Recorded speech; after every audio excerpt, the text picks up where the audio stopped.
What's up guys? I hope you are doing well. I am Veer, welcome to still और family. तो कैसे हो मेरे दोस्तों? मैं आशा करता हूँ शानदार तरीके से आप लोग अपनी लाइफ को एंजॉय कर रहे हो, अपनी सेहत, फैमिली और पढ़ाई का ध्यान काफी अच्छे से रख रहे हो। आज है 24 फरवरी। आज का दैनिक न्यूज़पेपर एनालिसिस और एडिटोरियल डिस्कशन जो है बहुत शानदार रहने वाला है। पूरा न्यूज़पेपर कवर करूंगा, करंट प्लस स्टैटिक को एक साथ में कवर कर। अगर किसी भी एग्जाम की आप लोग तैयारी कर रहे हैं, जहां पर नॉर्मली अगर बात करें डिटेल में डिस्कशन, अगर आप लोग बोले खासकर जैसे आंसर राइटिंग हो गया, एस्से राइटिंग हो गया, ये इस तरीके से स्टैटिक पोर्शन आप लोग का प्लस करंट के साथ में पूछा जाता है, तो ये डिस्कशन आप लोगों के लिए बहुत ही उम्दा रहने वाला है। तो इसमें हम लोग काफी कुछ डिस्कस करेंगे और आप लोगों से डेली 2 आंसर राइटिंग क्वेश्चन भी मैं आप लोगों को देता हूं और इसी के साथ में डेली प्रीलिम्स से रिलेटेड क्वेश्चन भी आप लोग के रहते हैं। यानी कि पूरा एक कंबाइन है, एक पूरा मिक्स वेज आप लोग बोल सकते हैं, एक बैलेंस डाइट के साथ में, जिसको आप लोग एंजॉय कर सकते हैं। पर आगे बढ़ने से पहले एक क्वेश्चन आप लोगों के सामने जो कि काफी इंपॉर्टेंट है।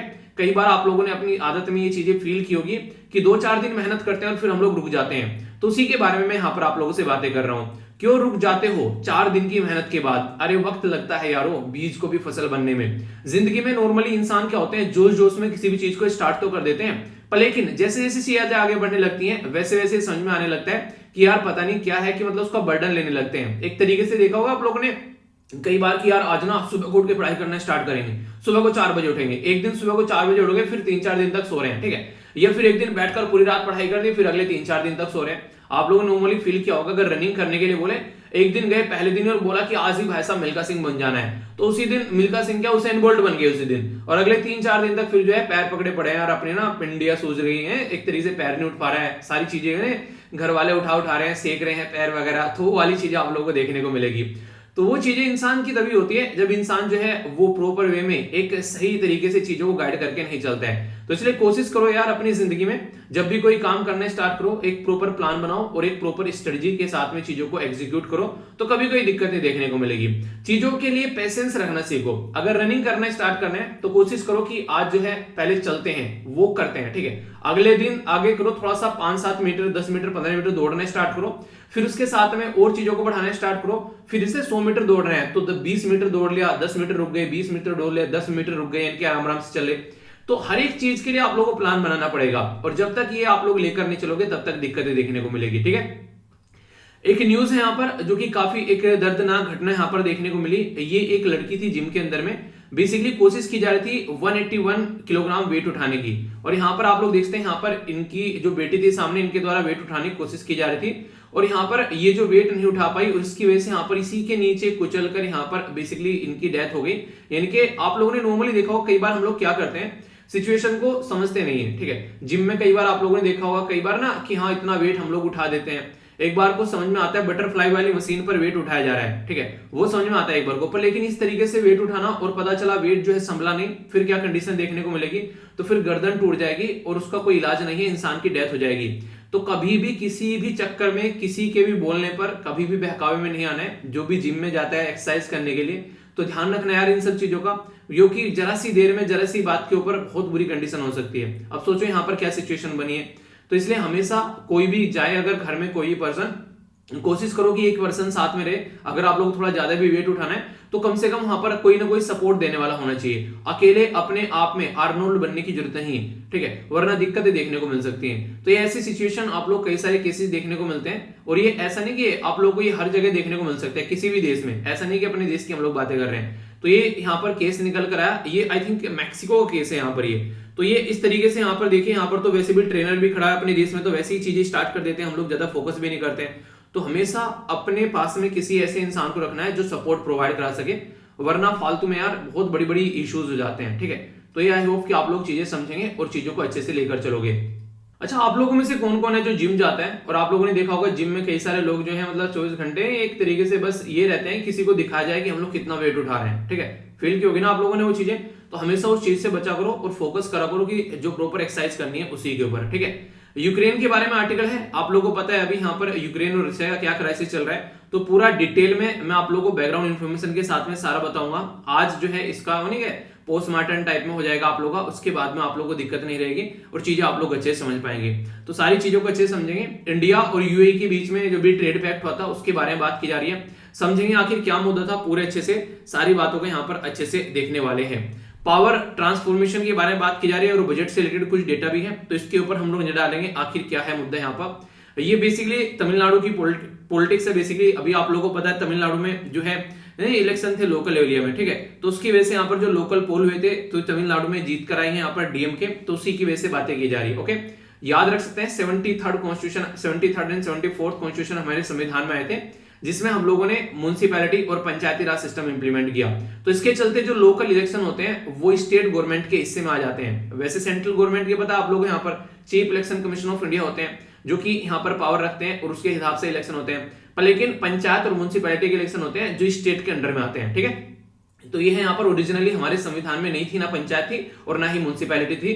तो 73rd जो है कॉन्स्टिट्यूशन अमेंडमेंट ये 1992 में आप लोगों को देखने को मिला था, ये था पंचायत के बारे में, और 74 था म्युनिसिपैलिटी के बारे में। तो ये कुछ बातें हैं जो आप लोग याद रख सकते हैं, और बाकी तो सारी चीजें वही है, पॉलिटिक्स कौन जीत के आ रहा है वही सब मौज मस्ती चल रही है, जीतने के बाद में छोड़ सकते हो आप लोग, ठीक है। ये जो आर्टिकल है यहाँ पर बेसिकली अभी तेलंगाना की साइड से, यहाँ पर तेलंगाना के जो चीफ मिनिस्टर थे उनके द्वारा कमेंट किया गया कि संविधान को फिर से लिखना चाहिए, ठीक है। तो उसी के बारे में यहाँ पर ये आर्टिकल निकल कर आ रहा है, क्योंकि आज की डेट में ये माना जाता है कि जो हमारा संविधान है उसमें स्टेट को कम पावर दे रखी है, सेंटर को ज्यादा पावर दे रखी है, और इसकी वजह से सेंटर जो है वो दादागिरी यहाँ पर दिखाता है, ठीक है। कई सारे केस भी आए, जैसे SR Bommai versus union of India का केस आप लोगों को कई बार बताया मैंने, 1994 का वो केस था। उसकी वजह से भी कई बार बताया गया कि सेंटर स्टेट के रिलेशन के बारे में बात की जाती है। और अभी यहाँ पर government of NCT of Delhi और वर्सेस यूनियन ऑफ इंडिया का केस आया था 2018 में, जिसमें सेंट्रल गवर्नमेंट जो है उसको बेसिकली फटकार भी लगाई गई थी कि इलेक्टेड गवर्नमेंट को सप्रेस करने की कोशिश की जा रही है। तो इसके चलते ये बोला गया इनके द्वारा कि जितने भी केसेस आप लोग देखो फिलहाल टाइम पे, तो स्टेट को सप्रेस करने की कोशिश की जा रही है, तो संविधान फिर से लिखना चाहिए। तो इसके बारे में आप लोगों की क्या राय है? संविधान फिर से लिखना चाहिए? आप लोगों को पता है 2 साल 11 महीने 18 दिन लगे थे पूरा संविधान लिखने में। एक्चुअल में अगर बात करें उस टाइम पर कितने डेडिकेशन के साथ में संविधान लिखा गया था। आज सोचो अगर संविधान लिखने बैठेंगे हमारे पॉलिटिशियन तो कैसा संविधान लिखेंगे, एक बार सोच के देखो आप लोग इसके बारे में क्या राय रखते हैं? यस या फिर नो, आप लोग अपनी राय बता सकते हैं। ये बड़ा ही एक डिफरेंट सा इशू है। नॉन कम्युनिकेबल डिजीज के बारे में बात की जा रही है, तो नॉन कम्युनिकेबल डिजीज क्या होती है उसके बारे में समझेंगे और चीजों को अच्छे से देखने की कोशिश करेंगे, जिसके बारे में आप लोग समझ पाओगे, ठीक है। ये साइड वाला आर्टिकल जो है ये भी यहाँ पर बेसिकली जो है आप लोगों का एक पॉलिटिक्स से रिलेटेड है तेलंगाना की, तो स्किप कर सकते हो। और उत्तर प्रदेश के इलेक्शन से रिलेटेड डेटा है यहाँ पर, इसको भी आप लोग स्किप कर सकते हो, ठीक है। तो ये है चीजें। एथिक्स या फिर आप लोग आंसर राइटिंग के लिए यहाँ पर इसको यूज कर सकते हैं। ये है बेसिकली एक कोटेशन महात्मा गांधी जी की, बोला गया है यहाँ पर, अगर आप लोगों ने देखा होगा कई बार लोग जो है दुश्मनी में आ जाते हैं, ठीक है। तो बोला गया है कि यहाँ पर an eye for an eye only end up making the whole world blind, यानी कि आज की डेट में अगर आंख के बदले आंख की बात आ जाए कि उसने मेरी आंख बेसिकली छीन ली है, मैं भी उसकी आंख छीन लूंगा, तो ये आंख के बदले आंख छीनने वाला जो प्रोसेस है ना, ये पूरी दुनिया को जो है वो ब्लाइंड कर देगा, यानी कि अंधा कर देगा। तो ये काफी इंपॉर्टेंट कोटेशन है जो कि आप लोग यहाँ पर यूज कर सकते हैं, ओके। तो कई बार क्वेश्चन बन जाते हैं तो आइडिया आप लोग रख सकते हैं। क्वेश्चन है आप लोग यहाँ पर इसको अटेम्प्ट कीजिए। ये ऐसे क्वेश्चन है जो कि डायरेक्ट आप लोग ये प्रीलिम्स से पूछे जा सकते हैं। नीति आयोग के द्वारा किसके साथ मिलकर अभी यहाँ पर डिजिटल पेमेंट सर्विस प्रोवाइडर की फील्ड में यहाँ पर अभी पहली यहाँ पर जिसको फिनटेक ओपन हैकाथॉन बोला गया इसके साथ में देखने को मिली, तो गूगल पे, पेटीएम, फोन पे या फिर अमेजन पे। तो सही आप लोग को बताना है आंसर क्या होगा।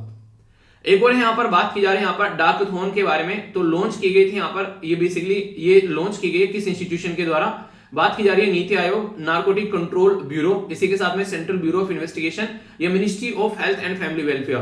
तो काफी इंपॉर्टेंट है, ऐसे ही ऑप्शन आप लोगों के एग्जाम में देखने को मिलेंगे, वहां पर मिलते जुलते रहेंगे, आप लोग कंफ्यूज आ जाओगे कि यार सही आंसर क्या होगा। तो अच्छे से अटेम्प्ट कीजिएगा, डायरेक्ट क्वेश्चन आप लोगों को वहां पर देखने को मिल सकते हैं। हम लोग बात करेंगे पहले, सबसे पहले जो आर्टिकल देखेंगे वो हमारे संविधान के बारे में है। तो कई सारी बेसिक इंफॉर्मेशन मैं आप लोगों को बताने वाला हूं कि संविधान के बारे में डायरेक्ट क्वेश्चन आप लोगों से पूछा जा सकता है। इवन कई बार आप लोगों ने ये भी सुना होगा कि संविधान जो होते हैं वो कौन सा संविधान अच्छा है, कौन सा संविधान बुरा है। तो जब भी हम लोग ये बोले कि ये संविधान अच्छा है या फिर ये संविधान बुरा है, तो याद रखिएगा कोई भी संविधान जो है वो अच्छा या फिर बुरा नहीं होता है, उसके द्वारा संविधान जो है बेसिकली लिख दिया गया है। अब इंप्लीमेंट करने वाले लोगों की ये मनसाए जो इच्छाएं होते हैं उसके ऊपर डिपेंड करता है कि संविधान कैसा है। तो ये आप लोग हमेशा याद रखिएगा, ये कोटेशन भी कई बार पूछ ली जाती है।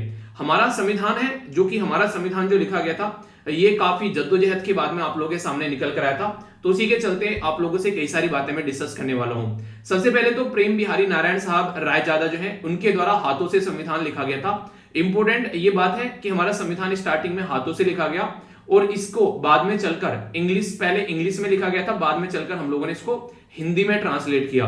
तो ये काफी इंपॉर्टेंट है यहाँ पर कि इंग्लिश में लिखा गया था फिर इसको हिंदी में ट्रांसलेट किया गया। और दुनिया का सबसे बड़ा संविधान एक बोल सकते हैं, जो कि यहाँ पर जिसकी मूल कॉपी जो है वो हाथों से लिखी गई। और इसी के साथ में आगे चलकर उसको, जो कि जिनका नाम था यहाँ पर प्रेम बिहारी नारायण, ठीक है, तो यहाँ पर ये कैलीग्राफर थे, इनके द्वारा इसको बेसिकली ये फिर मतलब इसको हिंदी में इनके द्वारा लिखा गया था, ठीक है, और आगे चलकर फिर इसको ट्रांसलेट किया गया। स्टार्टिंग में अगर आप लोग बात करें तो आप लोगों को पता है हमारा संविधान जो है वो 26 नवंबर 1949 को कॉन्स्टिट्यूएंट असेंबली के द्वारा अडॉप्ट किया गया, ठीक है। ये बेसिकली कुछ पोर्शन इसका अडॉप्ट किया गया था, पूरा पोर्शन अडॉप्ट नहीं किया गया था, कुछ पोर्शन अडॉप्ट किया गया था। फिर यहाँ पर कंप्लीट पोर्शन जो है वो 26 जनवरी 1950 में अडॉप्ट किया गया, ठीक है। और अभी आप लोगों ने देखा हमारी कंट्री में जब भी हम लोग बात करते हैं तो कॉन्स्टिट्यूशन डे बनाया जाता है, तो इसलिए हम लोगों ने यहाँ पर जो कॉन्स्टिट्यूशन डे है वो 26 नवंबर को बनाना स्टार्ट किया है। आप लोगों ने देखा होगा, ना कि 26 जनवरी को। क्यों? क्योंकि 26 नवंबर को जो है कुछ पोर्शन हमारे संविधान का अडॉप्ट कर लिया गया था। ये सारे जो पॉइंट मैं आप लोगों को बता रहा हूं ये डायरेक्ट क्वेश्चन बन चुके हैं एग्जाम में, और आगे भी क्वेश्चन बनते हुए आप लोगों को नजर आएंगे, तो इसलिए बेसिक चीजें बिल्कुल ध्यान से सुनते हुए चलिएगा, ठीक है। रीजन पता होना चाहिए हर एक चीज के पीछे कि 26 नवंबर को ही क्यों सेलिब्रेट करते हैं, 26 जनवरी को सेलिब्रेट क्यों नहीं करते हैं, ठीक है। इसी के साथ में अगर बात करें, सबसे पहले हमारी कंट्री में ऐसा कुछ होना चाहिए संविधान वगैरह, तो 1934 में 1934 में एमएन रॉय थे, इनके द्वारा यहां पर इसको प्रपोज किया गया था। याद रखिएगा एमएन रे नहीं थे, रॉय थे, ठीक है, क्योंकि कई बार इसके में आप लोगों ने एमएन रे साहब के बारे में पढ़ा होगा, तो यहां पर रॉय है, इनको कंफ्यूज आप लोगों को नहीं कर रहे हैं। इसी के साथ में जो कैबिनेट मिशन प्लान था 1946 में, ठीक है, उसके तहत यहां पर हमारी कंट्री में कॉन्स्टिट्यूएंट असेंबली बनाई गई, जिसके बेस पे हमारे संविधान को लिखा गया, और उसके चलते हम लोगों ने चीजों को आगे लेकर चले। हम लोग संविधान जब लिखने की बात आई तो ड्राफ्टिंग कमेटी होती है। आप लोगों ने सुना होगा कि कोई भी कानून अगर हम लोग को पास कराना है तो सबसे पहले हम लोग ये बोलते हैं कि एक पर्टिकुलर ड्राफ्ट तैयार करना है। ड्राफ्ट मतलब खाका तैयार करना है। तो संविधान का जो खाका तैयार किया गया था वो ड्राफ्टिंग कमेटी के द्वारा किया गया था। तो ड्राफ्टिंग कमेटी की जो फर्स्ट मीटिंग हुई थी वो 30 अगस्त 1947 में हुई थी, जिसके चेयरमैन B.R. अम्बेडकर साहब थे, यानी कि भीमराव अम्बेडकर साहब जी जो थे उसके चेयरमैन थे। इस ड्राफ्टिंग कमेटी में आप लोगों को देखने को मिलेगा कई सारे और भी पर्सन हुआ करते थे, जिनके द्वारा अलग अलग रोल अपना प्ले किया गया, ठीक है। भीमराव अंबेडकर जी के साथ में यहाँ पर और भी कई सारे पर्सन थे, जैसे एन गोपाल स्वामी अय्यर, ठीक है, अली खान ये स्वामी अय्यर, इसी के साथ में के मुंशी, सैयद मोहम्मद, इसी के साथ में यहाँ पर मतलब कई सारे लोग थे, BL मिथुर हो गए, ठीक है, खेतान हो गए। तो यहाँ पर कुछ लोगों के नाम मैंने आप लोगों के यहाँ लिए, यहाँ पर रखे हैं, तो सारे बेसिकली कई बार क्वेश्चन बन जाते हैं, ठीक है, क्योंकि जैसे कुछ ऐसे पर्सनैलिटी हैं जिनकी वजह से यहाँ पर कई बार ऐसा देखने को मिला, जैसे कि BL जो मिथुर साहब थे, ठीक है, तो जो BL मिथुर साहब थे यहाँ पर इनको बेसिकली रिप्लेस कर दिया गया था, ठीक है, रिप्लेस किया गया था किससे? N माधव राव से। क्यों था? रीजन क्या था? रीजन यहाँ पर यह था कि इनकी हेल्थ खराब हो गई थी, ठीक है। और इसी के साथ में यहाँ पर जो DP खेतान साहब हैं, ठीक है, उनके बारे में बात करें तो रिप्लेस कर दिए गए थे TT कृष्णा के द्वारा उनकी डेथ के बाद में। तो इस तरीके से आप लोगों को देखने को मिलेगी, यानी कि 2 पर्सन जो है यहाँ पर वो रिप्लेस किए गए। तो यहाँ पर आप लोगों से ऐसे भी क्वेश्चन पूछे जा सकते हैं कि जो ड्राफ्टिंग कमेटी के चेयरमैन थे यहाँ पर उनके मतलब वो तो थे बेसिकली अम्बेडकर साहब, जो 2 पर्सन जो थे वो रिप्लेस कौन से किए थे? तो BL मिथुर साहब जो है रिप्लेस किए गए थे N माधव राव को, उनकी क्योंकि हेल्थ खराब हो गई थी। और DP खेतान जो है उनको यहाँ पर कृष्णाचार्य की बेसिकली वजह उनको रिप्लेस कर दिया गया था उनकी डेथ की वजह से, ठीक है। तो ये 2 पर्सनैलिटी के बारे में आप लोग याद रखेगा अगर क्वेश्चन बन जाए तो। इसी के साथ में जो पूरा टाइम लगा था 2 साल 11 महीने 18 दिन हमारा संविधान लिखने में लगा था, और ओरिजिनल कॉपी जैसे मैंने आप लोगों को बताया वो हाथों से लिखी गई। तो आज की डेट में भी वो हीलियम का एक केस है जिसके अंदर उसको इसी तरीके से रखा गया ताकि आने वाली जनरेशन भी देख सके कि हमारे जो लोगों के द्वारा संविधान जो है वो कितने शानदार तरीके से रखा गया है, और उसको उसी तरीके से सहज कर रखा गया है, ठीक है, ताकि ना लोग आगे आने वाले टाइम में देख सकें। तो यहाँ पर इस तरीके से संविधान की कॉपी को बेसिकली रखा गया है। ये हीलियम का एक केस है, बेसिकली प्रदर्शनी के लिए इसको लगाया जाता है ताकि लोग जो है उसको देख सकें। तो ये काफी स्पेशल कॉपी है जो कि हमारे फ्रीडम फाइटर के द्वारा एक तरीके से स्वतंत्रता सेनानियों के द्वारा जद्दोजहद करके यहाँ पर पूरे अच्छे से यहाँ पर पूरे लगभग 3 साल लेकर इसको लिखा गया था, ठीक है। तो इसलिए यहाँ पर इसके बारे में आप लोग समझ सकते हैं कि इसकी इंपोर्टेंस क्या है। वही संविधान जिसने पूरे देश को आज के में पिरो रखा है। प्रेम बिहारी नारायण जो रायजादा है, ठीक है, उनके द्वारा रिटन किया गया था unique copy of the structure of India, ठीक है। तो ओरिजिनली जो है मैंने बोला जैसे कि यहाँ पर अभी कि ये किस तरीके से यहाँ पर, तो ये थी बेसिकली इंग्लिश में, फिर इसको हिंदी में ट्रांसलेट किया गया। हमारे संविधान की अगर खासियत आप लोगों से पूछे तो क्या खासियत है, तो देखिए हमारे संविधान में सबसे इंटरेस्टिंग चीज है कि ऑल ओवर वर्ल्ड से जहां जहां पर भी जो जो अच्छी चीजें थी हम लोगों ने उनके संविधान से वो अच्छी चीजें उठाई और अपने संविधान में हम लोगों ने उनको डाला। तो इसलिए कई बार आप लोगों से क्वेश्चन पूछ ले आते हैं कई सारी चीजों के बारे में। कुछ चीजें आप लोग यहाँ पर याद भी रख सकते हैं जिसके बारे में अगर क्वेश्चन बने तो, जैसे कि अगर बात करें आप लोगों से, कई बार एक बड़ा ही प्यारा सा क्वेश्चन बनता है कि हम लोगों ने कई सारी चीजें कहां से लिए, पर सबसे ज्यादा चीजें कहां से लिए। तो याद रखिएगा गवर्नमेंट ऑफ इंडिया का एक्ट था 1935 का, मैक्सिमम चीजें हम लोगों ने यहां से ली है, ठीक है। यानी कि वैसे तो हम लोगों ने Britain, Ireland, Japan, USA, south Africa, Germany, Australia, Canada, कई सारे देशों से हम लोगों ने कई सारी चीजें ली है। जैसे यहां पर अगर बात करें ब्रिटेन से हम लोगों ने कई सारी चीजें ली है, क्योंकि ब्रिटेन से आखिर अगर आप लोग बात करेंगे उन्होंने रूल किया है देश के ऊपर, तो इसके चलते हमारी कंट्री में कानून कैसे बनाना है, रूल ऑफ लॉ कैसे है, सिंगल सिटीजनशिप कैसे होनी चाहिए, ठीक है, पार्लियामेंट्री सिस्टम क्या है आज के में, तो ये सारी चीजें हम लोगों ने यूके से ली है, तो उनके द्वारा हमारी कंट्री के ऊपर रूल किया गया है, ठीक है। आयरलैंड से अगर बात करें तो आयरलैंड से काफी इंपोर्टेंट पोर्शन जो लिया गया है, कई बार क्वेश्चन आप लोगों ने देखा होगा, तो DPSP directive principle of state policy याद रखिएगा, और किस तरीके से प्रेसिडेंट के इलेक्शन हम लोग कंडक्ट कराते हैं, तो ये हम लोगों ने आयरलैंड से लिया है। और इसी के साथ में method of the president election और नॉमिनेशन जो होता है राज्यसभा के अंदर लोगों का, वो भी हम लोगों ने आयरलैंड से लिया है। जापान से जो है बेसिकली जापान या फिर यहाँ पर कई बार यूएसआर भी आप लोगों को देखने को मिलता है, हम लोगों ने फंडामेंटल जो ड्यूटीज है, ठीक है, तो वो आप लोग देखेंगे यहाँ पर, जो कि 42nd कॉन्स्टिट्यूशन अमेंडमेंट के द्वारा हमारे संविधान में जिनको ऐड किया गया था 1976 में, ठीक है। ओरिजिनली जो थी यहाँ पर कितनी ड्यूटी थी और आज के दिन में कितनी ड्यूटी है, ठीक है, तो ये आप लोगों को बताना है, और कौन सी लेटेस्ट ड्यूटी जो है वो अभी ऐड की गई है, ये सारी चीजें बहुत डिटेल में मैंने आप लोगों को पढ़ा रखी है, कोई कंफ्यूजन आप लोगों को नहीं होना चाहिए, क्योंकि देखिए यार ये वो क्वेश्चन है जो कि डायरेक्ट आप लोगों से एग्जाम में बन जाते हैं। अगर इसके बारे में आप लोग एक बार को माइंड में क्लियर रखेंगे चीजें, और जहां जहां पर भी आप लोगों को डाउट आता है ना, यहाँ पर ऐसी चीजें जैसे मैं पढ़ा रहा हूं आप लोगों को, ठीक है, अगर आप लोगों को डाउट आ रहा है तो तुरंत जाकर आप लोग उस लेक्चर को देखें, ताकि सारी चीजें जो है वो आप लोगों के माइंड में क्लियर हो जाए, क्योंकि कई बार डायरेक्ट क्वेश्चन आप लोगों के बनते हैं एग्जाम में और फिर बोलते हुए कहां से आ गए। तो इसलिए कहता हूं कि स्टैटिक पोर्शन को अपने साथ साथ कवर कर आप लोगों को चलना है। जितने अच्छे से आप लोग स्टैटिक पोर्शन को कवर करोगे उतने ही लंबे समय तक चीजें जो है वो याद भी रख पाओगे, और डायरेक्ट चीजें एग्जाम में आप लोगों को देखने को मिल जाती हैं, ठीक है। तो जैसे जैसे मैं आप लोगों को ये बता रहा हूं ये चीजें, ये आप लोग जाकर आज लोग रिवाइज कर दीजिएगा कि source of the Indian constitution, तो आप लोगों को सारी चीजें यहां पर देखने को मिल जाएगी, सोर्स कहां से हमारा संविधान लिया गया है, तो वो बातें अगर माइंड में एक बार क्लियर कर लोगे तो देखिए ये सारी चीजें फिर रिवाइज करते रहो टाइम टू टाइम, और फिर लंबे समय तक आप लोग इनको याद रख पाते हो, ठीक है। उन्हें कहते हैं कि एक बार बैठकर चीजों को खत्म कर लो और फिर जो है चल रही है बस चीजें, फिर क्या है, फिर तो बस अपना रिवीजन करते रहो। तो इसलिए कॉन्सेप्ट क्लैरिटी काफी ज्यादा जरूरी है, कॉन्सेप्ट को क्लियर करने में पीछे नहीं हटना है, ठीक है। तो ये चीजें याद रखिएगा। तो जैसा मैंने अभी आप लोगों को बताया यहाँ पर बेसिकली फंडामेंटल ड्यूटी जो है वो आज आप लोग जाकर पढ़ लेना, और कोई भी डाउट आप लोग के माइंड में उसको लेकर नहीं होना चाहिए, ठीक है। याद रखिएगा स्टार्टिंग में हमारे संविधान में जो थी वो 10 फंडामेंटल ड्यूटीज थी, बाकी ऐड की गई यहाँ पर एक और फंडामेंटल ड्यूटीज, और वो की गई 11वीं फंडामेंटल ड्यूटी। और वो फंडामेंटल ड्यूटी कौन सी थी, यहाँ पर हमारी कंट्री में संशोधन किया गया 86 यानी कि 86वां संशोधन किया गया 2002 में, तो उसके बेस पर हमारे देश में फंडामेंटल ड्यूटी ऐड की गई, ताकि माता पिता की रेस्पॉन्सिबिलिटी बनाई जा सके कि वो बच्चों को बेसिकली एजुकेशन प्रोवाइड कराएं 6 से लेकर 14 साल के बच्चों को, तो वो वाली फंडामेंटल ड्यूटी जो है वो याद रखिएगा, ठीक है।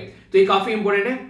इसी ने फंडामेंटल राइट भी ऐड किया था, आर्टिकल आप लोगों को पता होना चाहिए कि यहाँ पर बच्चों का फंडामेंटल राइट है, तो वो बेसिकली किस आर्टिकल में ऐड किया गया था ये आप लोग बताइएगा, ठीक है। तो ये बेसिक चीजें हैं यार जिनके बारे में आप लोग थोड़ा थोड़ा आइडिया रख सकते हो, ठीक है। इसी के साथ में यूएसए से हम लोगों ने काफी कुछ लिया है, जैसे कि इंडिपेंडेंट जुडिशरी होनी चाहिए, फंडामेंटल राइट जिनको बिल ऑफ राइट्स बोला जाता है यूएसए के अंदर में, तो आर्टिकल 12 से लेकर 35 तक का वो यहां से हम लोगों ने उठाए, ठीक है। साउथ अफ्रीका से अगर बात करें तो साउथ अफ्रीका से आप लोगों को पता है अमेंडमेंट कैसे करना है, वो हम लोगों ने उठाया, जो कि काफी इंपॉर्टेंट हो जाता है। जर्मनी और कनाडा से भी यहाँ पर कई सारी चीजें आई हैं, जैसे जर्मनी के बारे में अगर आप लोगों से कोई पूछे तो जर्मनी के बारे में अगर पूछा जाए तो सबसे इंपॉर्टेंट है कि इमरजेंसी कैसे लगानी है, ठीक है, और उसी के साथ में फंडामेंटल राइट को कैसे खत्म करना है, क्योंकि हिटलर थे उनके द्वारा काफी अच्छे से काम किए गए, तो इसलिए ये चीजें आप लोगों के लिए इंपॉर्टेंट यहाँ पर हो जाती है, ठीक है। ऑस्ट्रेलिया के बारे में अगर कोई आप लोगों से पूछे कि ऑस्ट्रेलिया से क्या ले गया, तो कॉनकरेंट लिस्ट याद रखिएगा। कॉनकरेंट लिस्ट वही है जब सेंटर और स्टेट जो है दोनों मिलकर कानून बनाते हैं, और जो 7वें शेड्यूल में आप लोगों को देखने को मिलती है जहां पावर का डिस्ट्रीब्यूशन होता है, वो हम लोगों ने ऑस्ट्रेलिया से उठाई है, ठीक है। इसी के साथ में कनाडा से क्या हम लोगों ने उठाया, तो कनाडा से यहाँ पर एक स्ट्रॉन्ग सेंटर होना चाहिए, क्योंकि कनाडा में भी प्रोविंस बोला जाता है आज की डेट में राज्य को, तो हमारी कंट्री में भी स्टार्टिंग में जो अंग्रेजों के टाइम पर हम लोग चीजों को प्रोविंस बोलते थे, और सेंटर और स्टेट के बीच में कैसे यहाँ पर basically distribution of the power होना चाहिए, और जो एक तरीके से मान लीजिए लिस्ट हो गई, सेंट्रल लिस्ट, स्टेट लिस्ट और कॉन्करेंट लिस्ट, अगर एक्स्ट्रा पावर आ रही है, यहाँ पर एक्स्ट्रा कोई चीज आ रही है तो वो कहां पर जाएगी, तो आप लोगों को देखने को मिलेगा, तो वो आप लोगों को देखने को मिलेगी बच्ची कुछ पावर रेजिड्यू जिसको बोलते हैं, अवशेष नहीं बच जाता है, शेष बच जाता है, तो सेंट्रल गवर्नमेंट के हाथ में दे दी गई है, ठीक है। तो ये वो चीजें हैं जो कि डायरेक्ट आप लोगों से एग्जाम में पूछी जा सकती है। बाकी मैं कुछ चीजें और आप लोगों को बताता हूं जिससे आप लोग चीजों को और अच्छे से कनेक्ट कर सकें। जैसे अगर बात करें लेटेस्ट जो अभी हमारे संविधान में अमेंडमेंट किए गए हैं, तो ये काफी इंपॉर्टेंट आप लोगों के लिए हो जाते हैं। कोशिश करना कि लास्ट जो 6th अमेंडमेंट है कम से कम वो आप लोग जरूर देख लेना, ठीक है। तो यहाँ पर जो 100वां अमेंडमेंट अभी हमारे देश में किया गया था, तो ये याद रखिएगा, ये बेसिकली 2015 का अमेंडमेंट था। इसी में हम लोगों ने इंडिया और बांग्लादेश के बीच में जो बाउंड्री इशू चल रहा था उसको सेटलमेंट किया था। तो लैंड बाउंड्री इशू जो बांग्लादेश के सेटलमेंट किया गया इंडिया का, तो ये काफी इंपॉर्टेंट है, जो कि आप लोगों को याद रखना है, ठीक है। क्वेश्चन बन जाए तो कंफ्यूज नहीं होना है। इसी के साथ में 101वां संविधान संशोधन, मैंने आप लोग कई बार बताया कि 101 रुपए का कन्यादान दिया गया यहाँ पर, जिसके बेस पर हम लोगों ने जीएसटी को इंप्लीमेंट किया, ठीक है। तो जीएसटी के बारे में ये कई सारे आर्टिकल यहाँ पर इंट्रोड्यूस किए गए थे। तो बेसिकली कम से कम संविधान संशोधन के बारे में याद रखिएगा, क्योंकि मुझे अभी याद है कि यहाँ पर एक बार आंसर राइटिंग प्रैक्टिस करे थे, तो वहां पर ये नहीं लिखा गया कि जीएसटी के बारे में नहीं दिया गया, वहां पर ये लिख दिया कि 101वां संविधान संशोधन था, ठीक है। तो मैं एक तरीके में कंफ्यूज हो गया, मुझे कंफ्यूजन हो गया कि 101वां था या फिर यहाँ पर ये 102वां था, ठीक है। मतलब कई बार कंफ्यूज हो जाता है कि इंसान की मतलब कौन सा संविधान में संशोधन था, कई बार जब लिख रहा होता है कुछ प्रेशर में होता है, तो इस तरीके से क्वेश्चन कंफ्यूजन में आप लोग हो जाते हैं। और शायद स्टेट पीसीएस में पूछा गया, यूपी पीसीएस के अंदर क्वेश्चन बना था ये भी आप लोगों का, ठीक है। ये कौन सा संविधान में संशोधन था। 102वां जो संविधान में संशोधन था यहाँ पर, वो national commission for backward classes के लिए था, तो ये आप लोगों के लिए इंपॉर्टेंट हो जाता है। 103वां संविधान में संशोधन, ये तो बहुत ही इंपॉर्टेंट है और बहुत ही ज्यादा अभी रिसेंटली न्यूज में था। ये इकोनॉमिकली वीकर सेक्शन के बारे में बात करते हैं। अभी रिसेंटली आप लोगों ने देखा होगा 10% रिजर्वेशन के बारे में। तो ये बेसिक चीजें हैं जो कि डायरेक्ट क्वेश्चन बना देगी, क्योंकि 10% रिजर्वेशन अभी जो हमारी कंट्री में दिया गया है, तो ये यहाँ पर 15वां और 16वां जो आर्टिकल है उसको अमेंडमेंट करके यहाँ पर दिया गया है। तो ये काफी बेसिक चीजें हैं जो कि डायरेक्ट क्वेश्चन बनाती हैं। 104वां जो संविधान में संशोधन किया गया, ये भी काफी इंपॉर्टेंट हो जाता है यार, बेसिकली बहुत ही ज्यादा इंपॉर्टेंट आप लोग इसको बोल सकते हैं, क्योंकि अब तक हमारे देश में जो बेसिकली सीटें हुआ करती थी 545 प्रेजेंट टाइम पे सीटें थी। 545 सीटें में से 2 सीट जो थी यहाँ पर, वो किसके लिए थी, वो थी बेसिकली एंग्लो इंडियन कम्युनिटी के लिए। एंग्लो इंडियन कम्युनिटी कौन सी कम्युनिटी होती है, जब हमारे देश में अंग्रेजों ने 200 साल तक रूल किया, बहुत सारे लोगों ने, इंडियन ने अंग्रेजों के साथ में और अंग्रेजों ने इंडियन के साथ में शादी की, तो एक ऐसी कम्युनिटी क्रिएट हो गई जिनके अधिकार के बारे में पार्लियामेंट में कोई ना कोई बोलने वाला होना चाहिए था, तो इसलिए उनको एंग्लो इंडियन कम्युनिटी बोला गया। उनके लिए 2 सीट रख रखी थी, पर लेकिन आज के डेट में उनकी संख्या इतनी नहीं है हमारे देश की संख्या को देखते हुए कि उनके लिए 2 सीट अलग से दी जाए, तो इसलिए यहाँ पर उसको अभी हटा दिया गया है। तो ये 104वां संविधान में संशोधन करके तो 300 जो यहाँ पर 334 आर्टिकल है उसमें अमेंडमेंट किया गया है। तो ये एक ऐसा क्वेश्चन है जो कि फ्रीक्वेंटली एग्जाम में आप लोगों से पूछा जाता है। 105वां अमेंडमेंट किया गया यहाँ पर, ये याद रखेगा, स्टेट को पावर दे दी गई कि ओबीसी की लिस्ट तैयार कर सकते हैं, वरना उनसे जो है वो पावर जो है वो साइड में की गई थी। सुप्रीम कोर्ट के डिसीजन के बाद में चीजें फिर से रिस्टोर यहाँ पर की गई। तो ये 2021 का लेटेस्ट अमेंडमेंट किया गया 105वां, जो कि आप लोग यहाँ पर समझ सकते हैं। तो ये क्वेश्चन जब बनेंगे ना आप लोगों से एग्जाम में, तो अगर आप लोग चीजों को एक बार आंखों में को निकाल कर बैठे होंगे तो फिर आप लोग कोई दिक्कत नहीं देखने को मिलेगी। तो इसलिए हमेशा अपनी चीजों को इस लेवल पर आप लोग को तैयार करना है कि क्वेश्चन बन जाए तो बस भाई साहब फिर छूटना नहीं चाहिए, ठीक है। इस तरीके से आप लोग समझ सकते हो। तो ये बेसिक चीजें हैं। अगर हमारी कंट्री में आप लोग लैंग्वेज के बारे में बात करते हैं कि इंपोर्टेंट लैंग्वेजेस के बारे में कहां पर लिखा हुआ है, ठीक है, शेड्यूल लैंग्वेज जिनको हम लोग बोलते हैं, तो कौन से शेड्यूल में उनके बारे में लिखा है, अगर मैं आप लोगों से क्वेश्चन पूछूं तो इसके बारे में आप लोगों को बताना है। डायरेक्ट कई बार क्वेश्चन आप लोगों से पूछ ले आते हैं जिसके बारे में आप लोगों को पता होना चाहिए, और कई बार मैं आप लोगों को बता भी चुका हूं, ठीक है। तो ये याद रखिएगा। और इसी के साथ में अगर छोटी सी बातें मैं आप लोगों को बताऊं, यहाँ पर फंडामेंटल राइट और डीपीएसपी के बारे में, जिसको directive principle of state policy बोलते हैं, ये कई बार क्वेश्चन भी पूछा जा चुका है और आप लोगों से आगे भी फ्यूचर में क्वेश्चन बन सकता है। तो याद रखिएगा, कुछ बातें हैं फंडामेंटल राइट के बारे में बात करें और इसी के साथ में डीपीएसपी के बारे में बात करें, ठीक है, directive principle of state policy. तो याद रखिएगा, फंडामेंटल राइट जो है उनको नेगेटिव बोला जाता है, नेगेटिव ओब्लिगेशन है स्टेट का। नेगेटिव मतलब अगर स्टेट फॉलो नहीं कर रहा है तो हम लोग कोर्ट में जा सकते हैं। तो इसलिए यहाँ पर जो स्टेट है उसके ऊपर नेगेटिव ओब्लिगेशन हो गया यहाँ पर कि उनको जबरदस्ती फॉलो करवाना ही करवाना पड़ेगा। अगर लोगों के अधिकार का हनन हो रहा है तो इनके ऊपर यहाँ पर बेसिकली कार्रवाई की जा सकती है। यहाँ पर पॉजिटिव ओब्लिगेशन है। पॉजिटिव का मतलब क्या होता है, जैसे मैं आप लोगों को बोलता हूँ यार आप लोगों को आंसर राइटिंग करनी है, तो आप लोगों की इच्छा है आंसर राइटिंग करनी है फिर नहीं करनी है, ठीक है, तो उस पर फोर्स नहीं है कि आप लोग नहीं करोगे तो आप लोगों को कोई दंड मिलेगा इसका। तो ये पॉजिटिव हो गया कि अपनी इच्छा से इंसान कर रहा है, पर लेकिन यहाँ पर स्टेट को फोर्स किया जाता है। ये कैसी है, यहाँ पर जुडिशियल है इन नेचर में, यानी कि अगर कोई फॉलो नहीं कर रहा है इनको, यहाँ पर किसी के अधिकार का हो रहा है तो कोर्ट में आप लोग जा सकते हो। यहाँ पर क्या देखने को मिलेगा, यहाँ पर ऐसा नहीं है, नॉन जुडिशियल है नेचर में, ठीक है। यहाँ पर अगर बात करें ये फाउंडेशन करता है, ये काफी इंपॉर्टेंट है। यहाँ पर ये ऐसे क्वेश्चन यूपीएससी में पूछे जाते हैं, ये फंडामेंटल राइट जो है वो किन चीजों का फाउंडेशन करता है, अगर कोई आप लोगों से पूछ ले तो याद रखिएगा ये पॉलिटिकल डेमोक्रेसी का फाउंडेशन करता है, ठीक है। एक तरीके से जो पॉलिटिकल डेमोक्रेसी होती है वो बनाता है। इस तरीके से यहाँ पर आप लोग के अधिकार मिले हुए हैं। और यहाँ पर अगर बात करें डीपीएसपी के बारे में, ये क्या करता है, ये सोशल और इकोनॉमिक डेमोक्रेसी का फाउंडेशन करता है, क्योंकि रेस्पॉन्सिबिलिटी देते हैं यहाँ पर जो गवर्नमेंट रहती है उसको कि यार ये चीजें आप लोग को इंप्लीमेंट करनी है, तो उसके चलते उनको यहाँ पर ये रेस्पॉन्सिबिलिटी दी जाती है, तो उसके चलते यहाँ पर ये चीजें देखने को मिलती है। ओरिजिनल संविधान के अंदर हमारे फंडामेंटल ड्यूटीज नहीं हुआ करती थी। जैसे मैंने अभी आप लोगों को बताया 1976 में ऐड की गई फंडामेंटल ड्यूटीज, और नॉर्मली जापानीज मॉडल आप लोग यहाँ पर बोल देते हैं इसको। और एक कमेटी थी जिसका नाम था स्वर्ण सिंह कमेटी, जिसकी अध्यक्षता में यहाँ पर बेसिकली ये बोला गया कि फंडामेंटल ड्यूटीज हमारे देश में होनी चाहिए। और उसके बाद में हम लोगों ने फंडामेंटल ड्यूटीज जो है उनको इंप्लीमेंट किया, यानी कि ओरिजिनली ऐसा कुछ हुआ नहीं करता था संविधान के अंदर में। और जैसा मैंने आप लोगों को बताया 26 जनवरी 1950 जो है यहाँ पर ये आप लोगों को देखने को मिलेगा हमारी कंट्री में इसको इंप्लीमेंट किया गया। तो ये था अडेप्ट किया गया हमारे संविधान को, ऐसा भी आप लोग बोल सकते हैं, ठीक है। कंप्लीट संविधान जो है उसको अडेप्ट कर लिया गया था। साइन जो किया गया था संविधान के ऊपर में 24 जनवरी 1950 में साइन किए गए थे हमारे संविधान के ऊपर, यहाँ पर जो भी हमारे संविधान निर्माता थे उनके द्वारा, ठीक है। तो ये आप लोग यहाँ पर याद रख सकते हैं। तो इसके बारे में भी आप लोगों को थोड़ा सा पता होना चाहिए, जितने मेंबर थे उनके द्वारा यहाँ पर साइन किए गए थे, ठीक है। इसी के साथ में यहाँ पर कुछ और बातें हैं। यहाँ पर बेसिकली बात की जा रही है कि डॉक्टर सच्चिदानंद सिन्हा जो थे वो फर्स्ट प्रेसिडेंट बने थे, ठीक है। फिर हालांकि थोड़े टाइम के लिए फिर आगे चल के डॉक्टर राजेंद्र प्रसाद जो हैं वो यहाँ पर बन गए थे चेयरमैन, ठीक है। डेकोरेशन जो यहाँ पर किया गया उसके बारे में अगर आप लोगों से कोई पूछे तो आर्टिस्ट थे यहाँ पर शांति निकेतन से, जिनका नाम था यहाँ पर बहर राम मनोहर, ठीक है। तो इनके द्वारा यहाँ पर बेसिकली, और इसी के साथ में यहाँ पर एक जो ये थे बेसिकली नंदलाल बोस, इनके द्वारा यहाँ पर ये काम किए गए थे, जो कि संविधान के आसपास में आप लोगों को जो एक तरीके से खूबसूरती देखने को मिलती है, कलाकारी। ये लॉन्गेस्ट कॉन्स्टिट्यूशन में आप लोगों को देखने को मिलेगा। प्रीएम्बल 22 पार्ट है, आज के डेट में 448 आर्टिकल हैं, 12 शेड्यूल हो चुके हैं, 5 अपेंडिक्स और 115 के करीब अमेंडमेंट यहाँ पर आप लोगों को देखने को मिले हैं, ठीक है, जो आप लोग समझ सकते हैं आज तक का। तो काफी सारे अमेंडमेंट यहाँ पर किए जा चुके हैं संविधान के अंदर में, ठीक है। कई सारे अमेंडमेंट जो है वो रिपील भी कर दिए गए हैं, जैसे आप लोगों को मैंने पढ़ाया था नेशनल जुडिशियल अपॉइंटमेंट कमीशन जो हो गया था, ठीक है। तो कई सारे ऐसे संविधान में संशोधन किए गए तो उनको रिपील भी किया गया, रिपील मतलब उनको हटा दिया गया। तो यहाँ पर ये चीजें भी आप लोगों को देखने को मिलती है। तो जब संविधान बनाया गया आसान नहीं था, यहाँ पर 550 राजा रजवाड़े जो थे उनको इकट्ठा करके एक जगह हम लोग लेकर आए थे, तब जाकर हम लोगों ने संविधान यहाँ पर बना पाए थे। और अलग अलग लोगों को ऐड करने के लिए अलग अलग तरीके की यहाँ पर पावर दी गई थी। तो ये काफी इंपोर्टेंट है, जो कि आप लोग समझ सकते हैं सबको इकट्ठा रखने के लिए। जैसे कि आप लोगों को पता है हमारे देश में आर्टिकल 370 जो है वो जम्मू एंड कश्मीर के लिए स्पेशल स्टेटस के बारे में बात करता है, ठीक है। तो ऐसा नहीं है कि जम्मू एंड कश्मीर के लिए स्पेशल स्टेटस हमारे देश में दिया गया है। कई सारे आर्टिकल आप लोगों को देखने को मिलेंगे, जैसे आर्टिकल 371A के अंदर आप लोगों को आर्टिकल 371 के अंदर कई सारे स्पेशल स्टेटस दिए गए। याद रखिएगा, जो इंपोर्टेंट बातें बताने जा रहा हूं, थोड़ा सा क्वेश्चन बन जाता है कई बार मैच करने के लिए। नागालैंड को दिया गया आर्टिकल 371A के अंदर में, ठीक है। तो ये याद रखिएगा। बी के अंदर आप लोगों को आसाम देखने को मिलेगा, इसको स्पेशल स्टेटस मिला हुआ है। इसी के साथ में सी के अंदर में आप लोगों को मणिपुर देखने को मिलेगा, ठीक है, मणिपुर यहां पर हो गया।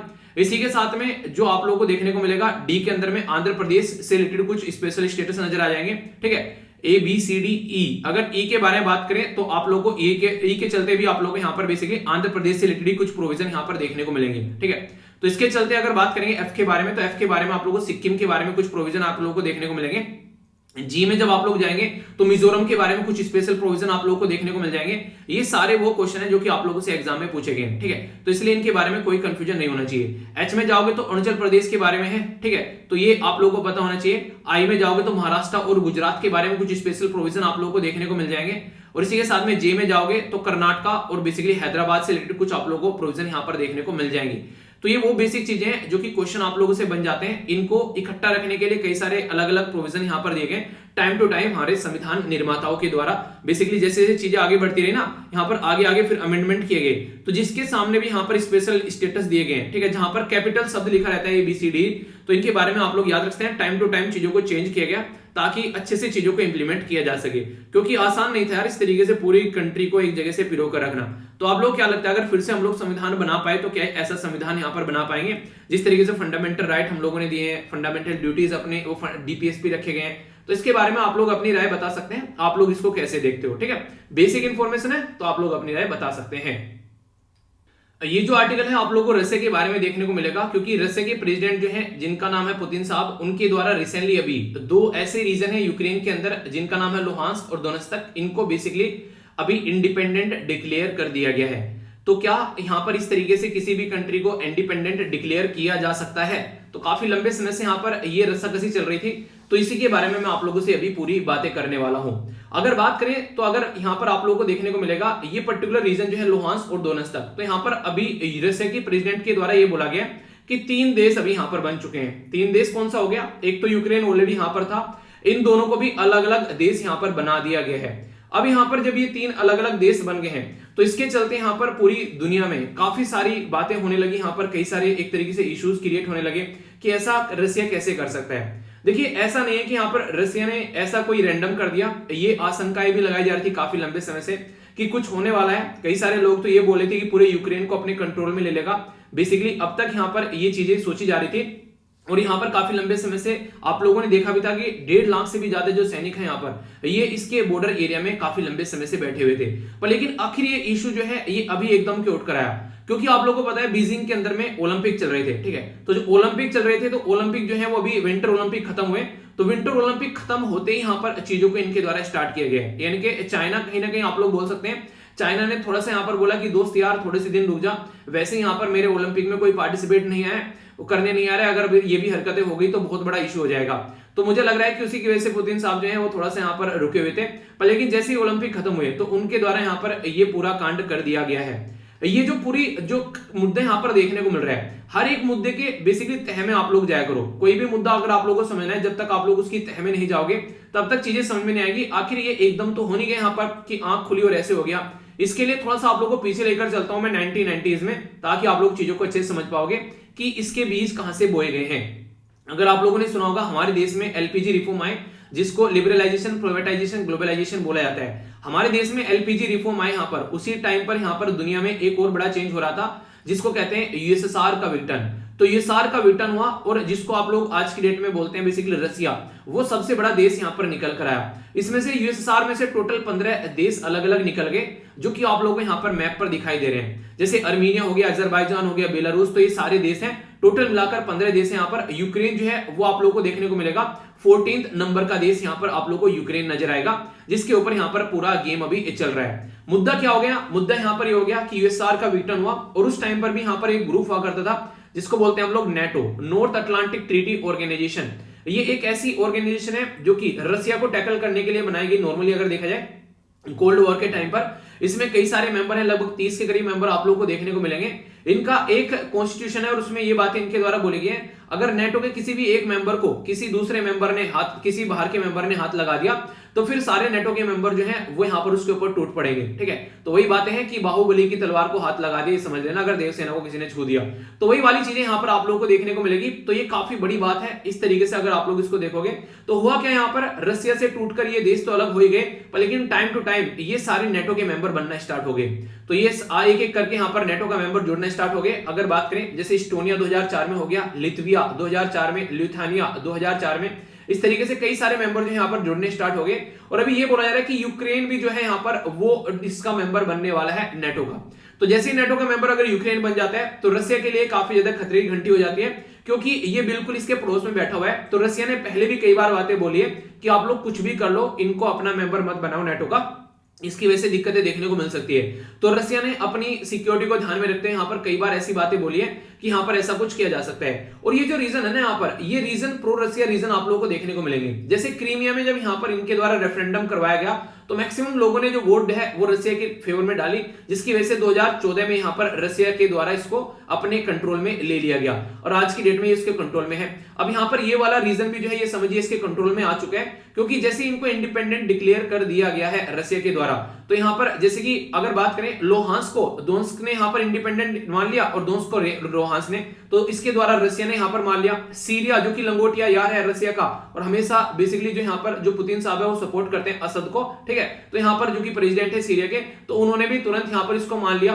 तो ऐसे कई सारे मुद्दे आप लोगों को देखने को मिलेंगे कि आसानी से यहाँ पर इसको इंप्लीमेंट किया जा सकता है जब यहाँ पर ऐसी चीजें होती हैं। पर लेकिन दुनिया इसको एक्सेप्ट करेगी उसकी अभी कोई गारंटी नहीं है। फिलहाल के टाइम पर अभी यहाँ पर ये इनके द्वारा डिक्लेयर कर दिए गए हैं। इससे फायदा क्या होगा? अब तक रसिया की जो फोर्स थी वो यहाँ पर रहती थी, क्यों? क्योंकि ये यूक्रेन का एरिया माना जाता था। हालांकि यहाँ पर ऐसा है कि आज की डेट में भी यहाँ पर रसिया के फेवर में ही ये लोग, और यहाँ पर पुतिन साहब ने ये तक बोल रखा है अगर किसी को दिक्कत है तो आ जाना मेरे यहाँ पर, मैं तुमको सिटीजनशिप दे दूंगा, टेंशन लेने की जरूरत नहीं है। तो इतना तो चलता ही था, इसीलिए यहाँ पर मतलब वो माने बैठे थे। अगर देखा जाए तो कि कल को ऐसा कुछ हो जाए तो कोई दिक्कत नहीं है, क्योंकि ये मानता है यहाँ पर लोगों को ज्यादा जॉब भी नहीं मिलती है, एजुकेशन क्वालिफिकेशन भी उनकी तरह एजुकेशन भी ज्यादा अच्छी नहीं मिल पाती है। यानी कि यूक्रेन ये माना बैठा है कि यहाँ पर ये रसिया का ही पार्ट है, चला जाए तो कोई दिक्कत नहीं है, ऐसी चीजें यहाँ पर है। तो इसके चलते यहाँ पर कोई भी दिक्कत देखने को मिलती है तो ज्यादा उसमें इंटरफेयर नहीं होता है। जब देखें यहाँ पर ये पूरा एरिया छीन लिया गया और यूक्रेन के अंदर दुनियादारी मस्त चल रही है, किसी को कोई टेंशन ही नहीं है, जैसा नॉर्मल व्यवहार था वैसे ही व्यवहार चल रहा है, वहां पर गाड़ी बस सब चल रही है, अपना पूरा उनकी दुनियादारी चल रही है, वो सब चीजें चल रही है। तो ऐसा आप लोगों को यहाँ पर देखने को मिलेगा, यानी कि कोई ज्यादा लग नहीं रहा है कि इसका कोई बड़ा इशू था कि अच्छा ठीक है ले गया कोई नहीं, ये था इसका, ये लोग सारे इसी के फेवर में थे। तो इस तरीके से आप लोग समझ सकते हैं। तो यहाँ पर इसके चलते जो यहाँ पर कई सारी बातें निकल कर आ रही है ऑल ओवर वर्ल्ड से, तो उसमें कई सारे इश्यूज हैं यहाँ पर, जैसे कि सबसे पहले इंडिया के ऊपर प्रेशर बनाया जा रहा है। तो भाई साहब हम तो लंगोटिया यार हैं, तो हम लोगों ने तो साफ साफ बोल दिया कि दोनों का आपसी रिलेशन है, तो इसको आपस में निपटा सकते हैं। चाइना ने भी हमारी वाली बातें बोल दी है कि हाँ भाई साहब दोनों का आपसी मुद्दा है, दोनों आपस में एक दूसरे के साथ में बातें कर निपटा सकते हैं। तो रसिया जो है उसने पीस कीपिंग फोर्स के नाम पर, आप लोगों को याद होगा मैंने बताया था पीस कीपिंग फोर्स के नाम पर यहाँ पर रसिया ने जो है यहाँ पर एंट्री करा दी अपनी फोर्सेस की, अब इस पर्टिकुलर एरिया तक जाकर यहाँ पर बैठ चुकी हैं। तो इसका मतलब यहाँ पर ये हो गया कि अब यहाँ पर जो चीजें हैं वो एक तरीके से रसिया जो है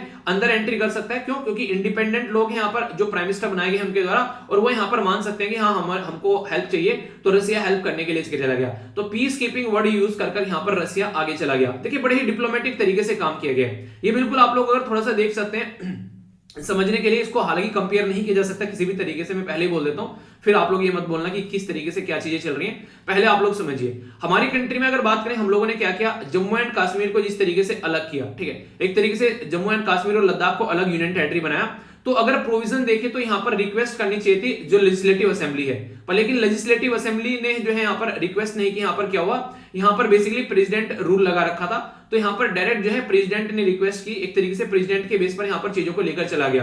कि यहाँ पर कई बार आप लोगों ने देखा कि हमारा जो केस है अभी यहाँ पर पड़ा हुआ है कोर्ट के अंदर में, तो ये माना जाता है कि इलीगल तरीके से यहाँ पर क्या किया गया, इसको एक तरीके से चेंज किया गया है, ऐसे कई सारे लोग बोलते हैं। पर लेकिन जो भी है वो तो एक अलग बात है, आखिर हमारा देश जो है वो प्रॉपर वे में यूनाइट हो पा रहा है और चीजें सही तरीके से चल रही है, तो ये हमारे लिए काफी अच्छी बात है। तो डिवीजन जिस तरीके से किया गया उसके ऊपर क्वेश्चन मार्क लगा रहा है कि वो प्रोसीजर जो है वो लोगों के हिसाब से नहीं किया गया, ऐसी बातें बोली जाती हैं। तो ये टेक्निकलिटीज होती हैं जिनका यूज किया जाता है यहाँ पर कहीं ना कहीं, कि अगर ऐसे ही काम नहीं चल रहा सीधी उंगली से तो इंग्लिश थोड़ा ट्रेड ही कर लेते हैं। क्योंकि ये माना जाता था कि जम्मू एंड कश्मीर पॉलिटिशियन जो है वो गलत फायदा उठा रहे थे यहाँ पर, और पूरा राज्य था जिसकी वजह से सिक्योरिटी का भी खतरा रहता था। अब सेंट्रल गवर्नमेंट के अंडर में आ गई है, डेवलपमेंट भी हो रहा है, कई सारे अच्छे अच्छे काम भी वहां पर हो रहे हैं, पर थोड़ा सा स्लो चल रही है और फास्ट होना चाहिए था क्योंकि काफी ज्यादा टाइम हो गया। पर लेकिन फिर भी एक अच्छे लेवल पर चीजें अब चलना स्टार्ट वहां पर हो रही है। लद्दाख में काफी सारी चीजें चल रही है और ये पूरा पोर्शन अलग कर दिया है निकाल के, तो इस तरीके से आप लोग चीजों को समझ सकते हैं। अब यहाँ पर रसिया जो है वो अपने हिसाब से डेवलपमेंट करवा सकता है, सारी चीजें वो अपने हिसाब से यहाँ पर चला सकता है। जो लोग यहाँ पर दिक्कतें फेस कर रहे थे उनकी हेल्प भी यहाँ पर हो सकती है,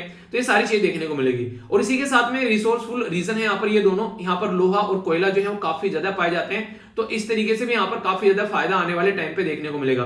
रसिया ने ये नहीं बोला कि मैंने इनके ऊपर कंट्रोल कर लिया है, रसिया ने ये बोला कि इंडिपेंडेंट डिक्लेयर कर दिया गया है। तो ये बड़ा ही दिमाग वाला काम यहाँ पर किया है। अगर रसिया यहाँ पर चढ़ गया अपने आप जाकर, जैसे यहाँ पर यूक्रेन पर चढ़ गया था, तो वो वाला इशू थोड़ा सा खतरनाक हो जाता, पर लेकिन रसिया ने ऐसा नहीं किया है।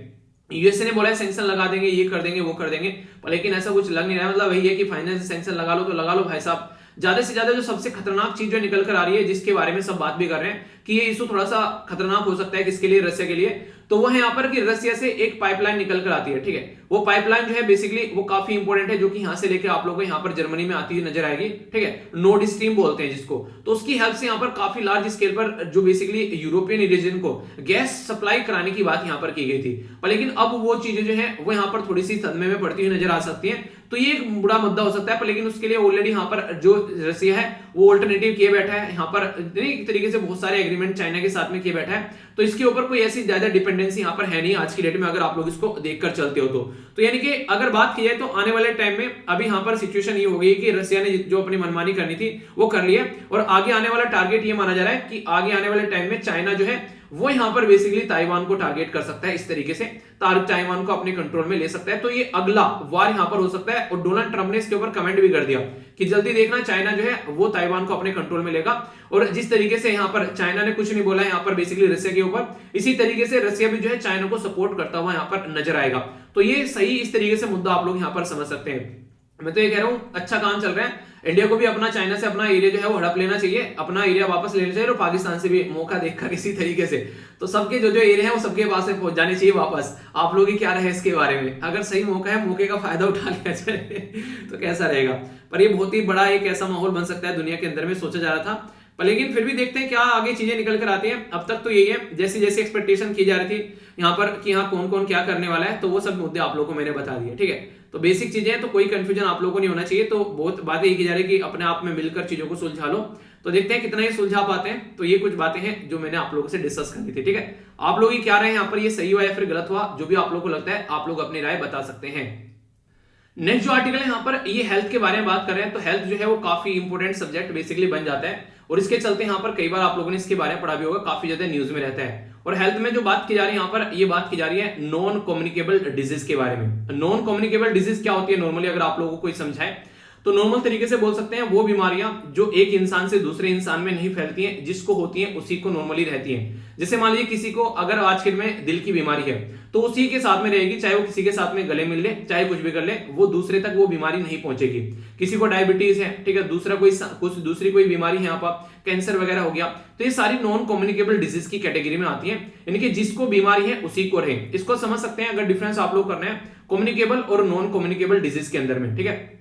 तो यहाँ पर डिजीज जो स्प्रेड होती है वन से अनदर, पर लेकिन ये स्प्रेड नहीं होती है, ठीक है, डेवलप होती है इमीडिएटली अगर देखने को मिले कम्युनिकेबल, पर लेकिन यहाँ पर क्या होता है ये एक पीरियड ऑफ टाइम में डेवलप होती है। किसी को अगर कैंसर आज के में, तो आराम आराम से वो डेवलप होगा, ऐसा नहीं कि एकदम डेवलप हो जाएगा, ठीक है। पर लेकिन अगर यहाँ पर किसी के साथ में गलत तरीके से रिलेशन बना लिए, एड्स इमीडिएटली आप लोगों को देखने को मिल सकता है, कोविड-19 इमीडिएटली आप लोगों को देखने को मिल सकता है। तो इस तरीके से आप लोग इनको समझ सकते हैं। अभी यहाँ पर क्या हुआ, कोविड-19 के चलते जो हेल्थ वाला एरिया है उसके ऊपर ज्यादा ध्यान नहीं दिया गया, तो इसके चलते अभी यहाँ पर इसके ऊपर ध्यान देने की बात की जा रही है। आगे चलकर बड़ी ही दिक्कत यहाँ पर देखने को मिल सकती है। और जब हेल्थ के बारे में आप लोगों को बात की जाती है, तो याद रखिएगा काफी डिटेल में सस्टेनेबल डेवलपमेंट गोल के अंदर जो गोल 3 है वो यहाँ पर इन सब चीजों के बारे में बात करते हैं। तो इसको हम लोगों को सीरियस लेकर चलना चाहिए, ठीक है। तो यहाँ पर आप लोग देखते हैं रिड्यूस करना प्रीमेच्योर मोर्टेलिटी और नॉन कम्युनिकेबल डिजीज के बारे में भी यहाँ पर बात की गई है। आप लोग देखते हैं यहाँ पर कौन सा है, ये 3.4 अगर आप लोग देखेंगे सस्टेनेबल डेवलपमेंट गोल के अंदर, तो ये पॉइंट आप लोगों को नजर आ जाएगा। देखिए एग्जामिनर जो थोड़ा सा सीरियस होता है ना, आगे चलकर उसको लगता है और अच्छे से मजे लेने हैं, तो ऐसी ऐसी बातें यहाँ पर फिर वो करने लगता है। तो ये एक एक्स्ट्रा पॉइंट है जो आप लोग समझ सकते हैं।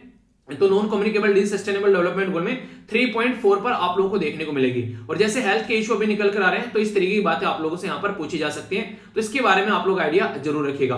तो हेल्थ जो है उसको लेकर अगर चले तो आज के दिन में काफी सारे स्टेप यहाँ पर उठाने पड़ेंगे, और हमारे देश में इससे रिलेटेड स्टेप उठाए भी गए हैं। जैसे कि अगर आप लोगों ने देखा होगा हमारी कंट्री में कई सारे प्रोग्राम लॉन्च किए गए, जैसे आयुष्मान भारत योजना के बारे में आप लोगों को पता है 10 करोड़ लोगों को, 10 करोड़ परिवार को बेसिकली बात की जा रही है। तो देखने को मिला 5 लाख रुपए प्रति माह का मुफ्त इलाज यहाँ पर प्रतिवर्ष मुफ्त इलाज किया जाएगा 10 करोड़ लोगों को, यानी कि एक तरीके से यहाँ पर 10 करोड़ जरूरतमंद परिवारों को। अगर एक परिवार में 5 भी लोग होंगे तो इसका मतलब हो गया 50 करोड़ लोगों को। तो इसलिए इस योजना को दुनिया की सबसे बड़ी योजना बोला गया। इसे सरकारी और प्राइवेट जो यहाँ पर बेसिकली अस्पताल है दोनों को यहाँ पर इंक्लूड किया गया, और 5 लाख तक का इलाज इंसान के द्वारा यहाँ पर कराया जा सकता है। तो ये काफी अच्छा तरीका था यहाँ पर कि ऐसा हम लोग कर सकते हैं, तो इसके चलते आप लोग याद रखिएगा। पर लेकिन ये बोला था कि यूनिवर्सल हेल्थ कवरेज होना चाहिए यहाँ पर। तो 3.8 जो है सस्टेनेबल डेवलपमेंट गोल का, वो यूनिवर्सल हेल्थ कवरेज गोल के बारे में बात करता है। और जब भी कोई आप लोगों से बीमारी के बारे में कोई इस तरीके से बात करे, तो याद रखिएगा राइट टू हेल्थ के बारे में यहाँ पर बात की जाती है, और ये जीएस पेपर 2 के अंदर आप लोगों को देखने को मिलेगा।